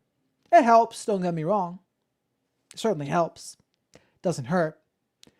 But also, not all supervisors are created equally either. Some people might know it, but they're not very good teachers. I don't know. It just depends. Yes. So basically at that point, the plan was for her to receive her mental health care at the South Shore Perinatal Clinic and no longer see you? Was that the plan? Okay. Was there also discussion of a return to work letter that day? Yes. And did she request that from you? Yes. And did you give her a return to work letter? Yes. And was that authorizing her to return to work immediately or on January 1st as the previous form had said? This is an important part because this is going back to work, but I'm getting tired, so I want to be focused when we go over this. So this is 6/18/21 of this. Phew. Long stream tonight. First longer one we've done for a minute. But this is important because I want to get all the facts about this. I want to hear firsthand what all of these people said. So I have all the facts. All the facts. So no one, and when you have all the facts, people can't twist it and distort it on you or give you lies of omission. None of that. Not on our watch. Not on Shadow and I's watch, Janine and This Well and Nanny Goat and Dana and Miss Amanda. Not on our watch. Because right now we're living in a scary time where, like I said, half plus of the social media world thinks that Patrick is a criminal mastermind, and there just really is no evidence for that. It's wild. Makes me nervous for the future, makes me frustrated, makes me disappointed. I don't know. I don't know what else it does. But I just know it's not good. I don't know what causes it. Just the groupthink, a form of delusion, a form of psychosis. I don't know. I don't know what it is. But whatever it is, it's not good. Amen, Nanny Goat. Yes, we do. Yes, Justice Jane, I agree. Lindsay didn't really help the professionals in that way. And she didn't help herself with the drinking and whatnot either. That's true.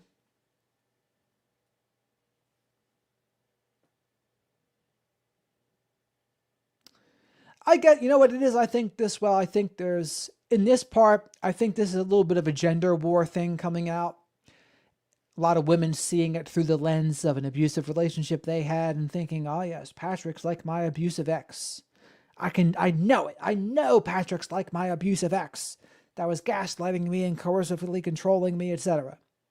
So that's their baseline. And then sometimes other people are just more on team woman. So they see it as team, if you criticize Lindsay, you're hurting team woman. So and this is where the bastards like Chris Perry and others that just pander to the women, I think they have empowered this. So for their worldview to be right, they had to find a way to make Patrick the bad guy. And granted, more than one thing can be true at the same time. Patrick could have done some things better, but that doesn't mean he's the villain. That doesn't mean he's a gaslighting narcissist abuser. But that's what they want to think. Yes, good night, Dana. So Dana?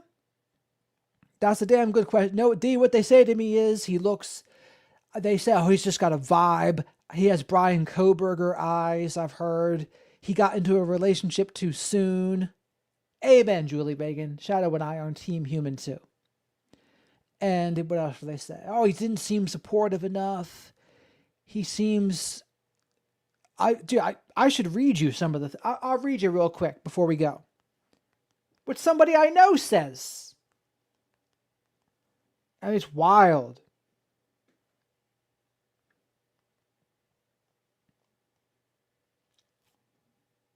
He remarried, had a new baby, received $1.7 million, perfect cover-up, was able to claim the wife is unstable and mentally ill. She most likely probably was to an extent. Something about him doesn't add up, doesn't show remorse, touches face when questioned, looks more irritated and annoyed for being there. Couldn't describe his children or their hobbies. Didn't even cry. Like no connection. Completely out of it. She was reaching for help, asked for help, was dismissed again and again. Perfect escape plan for him. He's possessive. Marries a woman who looks like his ex. I'd be completely out of it if this happened to me.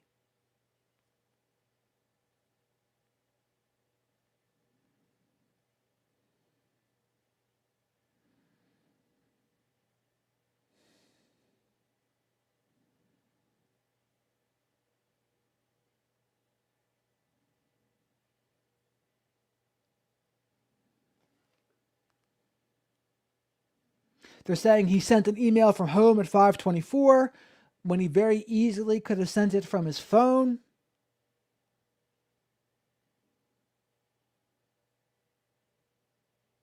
No excuse to remarry and have another baby immediately, which he didn't do necessarily.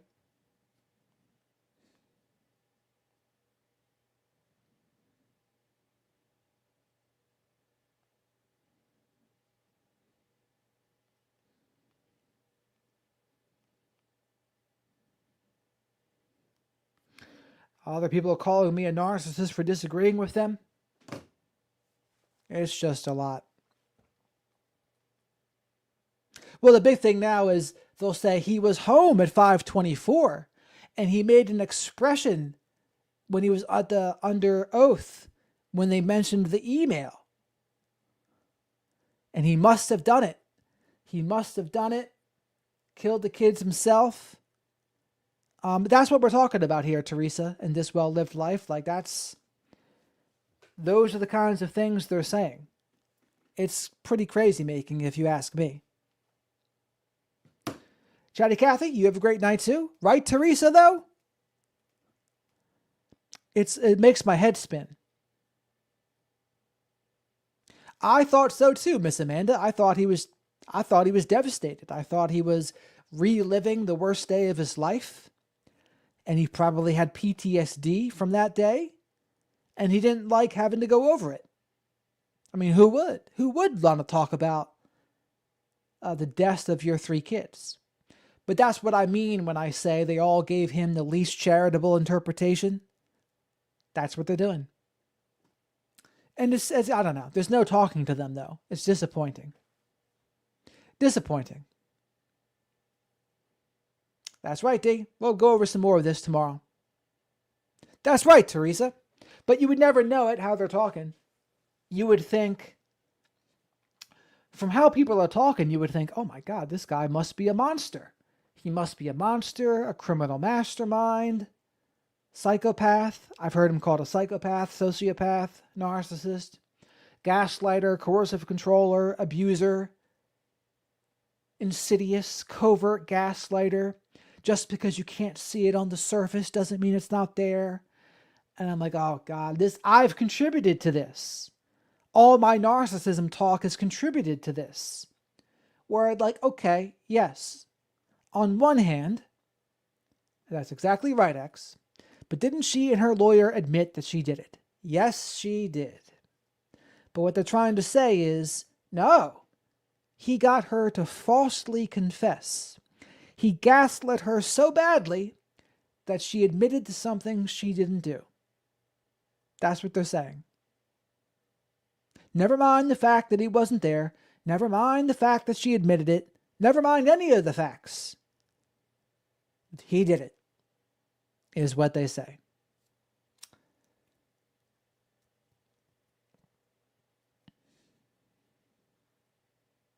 If you look on Instagram and Facebook, oh my God. But I guess what's scary to me is just how many people believe it and then running with it. And not only do they believe it and run with it, they think anyone who disagrees is out of their minds. They're accusing me of gaslighting them. And I would say, oh, that's the thing. When you can't point to anything, what do you do with that? Like, oh, they say it's just a covert gaslighting vibe. And I'm like, okay, sometimes that can be true, but that doesn't mean that's always the case. It's not always the case. Sometimes it can be, but not always. But now everyone thinks, oh, every relationship, there's got to be a narcissist, and they see it where it doesn't exist. And now they'll say, Jared, oh, you're gaslighting me because you're telling me I'm seeing something that doesn't exist. And I would say, well, what else are you supposed to call it? What else are you supposed to say when you think someone's just wrong? When they're wrong, what do you do? And when you do that, you risk them calling you a narcissist or a gaslighter because you're not agreeing with their distorted perception of reality. And I would say to them, I'm not going to jump on board with something I don't believe, something that I think is a distorted perception of reality. I'm not going to do it. Why would I? I refuse. I refuse to be bullied. Shadow and I will not be bullied into believing it. Now, in the small event that somehow we're wrong, we will admit such things. But I really don't think so.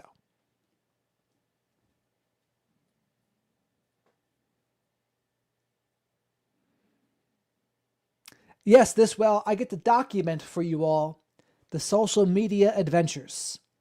Because this is mostly Facebook. This is mostly a Facebook adventure. And, Facebook's part of my business, so I'm there. It's fascinating. Christy. Hi and bye there, Christy. You're catching in at the tail end of us.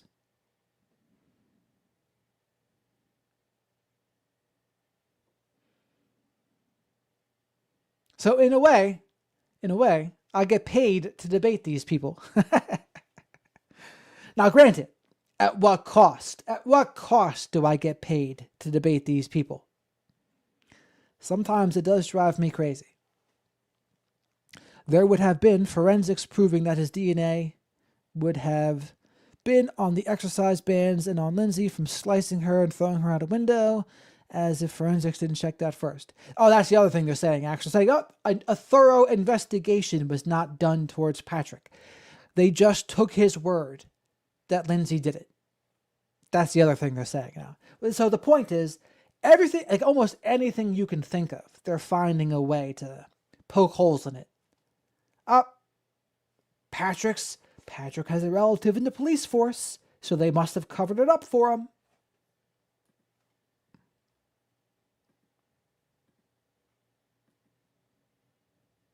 So this is what I've been hearing all day, or not just all day. I've been hearing all this for the last 3 days now, or 4. Or I guess the first day I heard it was the day I did the live stream the other day. And lo and behold, that was just the beginning. That wasn't even like the end of it. No, that was just the beginning. That was the beginning.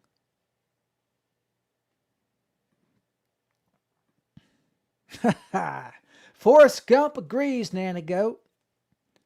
Jared and Shadow and Nana Goat. Jared and Shadow like 2 peas in a pod. Millions this well. Or hundreds of thousands at least. If not millions. I've seen this one Instagram comedian woman. Her video about this got 140,000 likes. God knows how many views it was, but 140,000 likes. So probably millions of views. But they're there. And there's more of them than you would think. It's wild. There's a battle. There's a battle for reality. Remember how Christian says it? That's right, Teresa. Most of them are all on Facebook and Instagram. Probably TikTok too. But as Christians calls it, it's a tug of war for reality. That's what this is. Except the difference is entire groups can act narcissistically. And again, the irony is they'll accuse me, though, Jared, you are the one that's narcissistic and gaslighting us. And I would say, no. I tried to disprove all of their nonsense points. And they will say, nope, you're in the tug of war for reality, Jared. We expected better from you. I've lost trust in you. Here's another one said to me today. I'll read it to you. Since we're 3 hours in, I can curse because they cursed at me. Jared Mello. She was begging for him. Oh my God, this is terrible. She was begging him for a break with the children, motherfucker. This is why I fucking unfollowed you. You're talking out of your ass. Fuck you. True story. And look at this. She was begging him for a break with the children, motherfucker.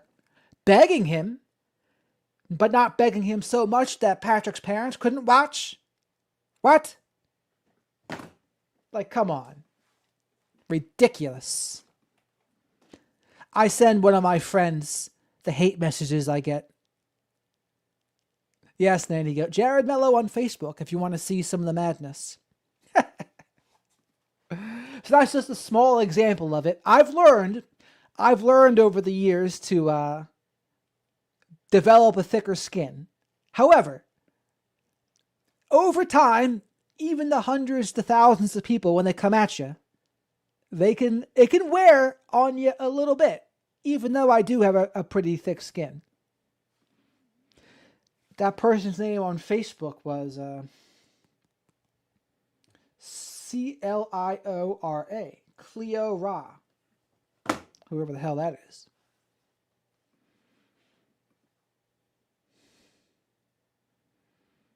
Yeah, you better believe it, Miss Amanda. That she's like, Jared, I knew you don't. They say to me, Jared, I'm an expert in coercive control, and I know that you must not be because of how you're talking about this case. And I'd be like, dude, I got verifiable evidence that I've been talking about this for years online. Now you're going to tell me that now I don't know what I'm talking about? Okay. I must be wrong. Like I say, you must be wrong. We're all correct, but you are wrong. Whew. Wild times, Shadow and I say. Wild times. But all right. But this well and Margaret, Teresa, Miss Amanda. Yes, Anchorman says that too, Miss Amanda. Ron Burgundy. Wow. All I need is my Corona. Shadow and I will be sitting here drinking a Corona. Wow. That escalated fast. I'm like, Shadow, You killed a guy with a trident. Dana D, have a great night. Nanny Goat, X, Miss Kim, Sawbits, Autumn, Jackie, Wendy, Hartman, Christy. I'm tired now. I tried, Nanny Goat. Occasionally, I wish I handle things better. But here's the other thing.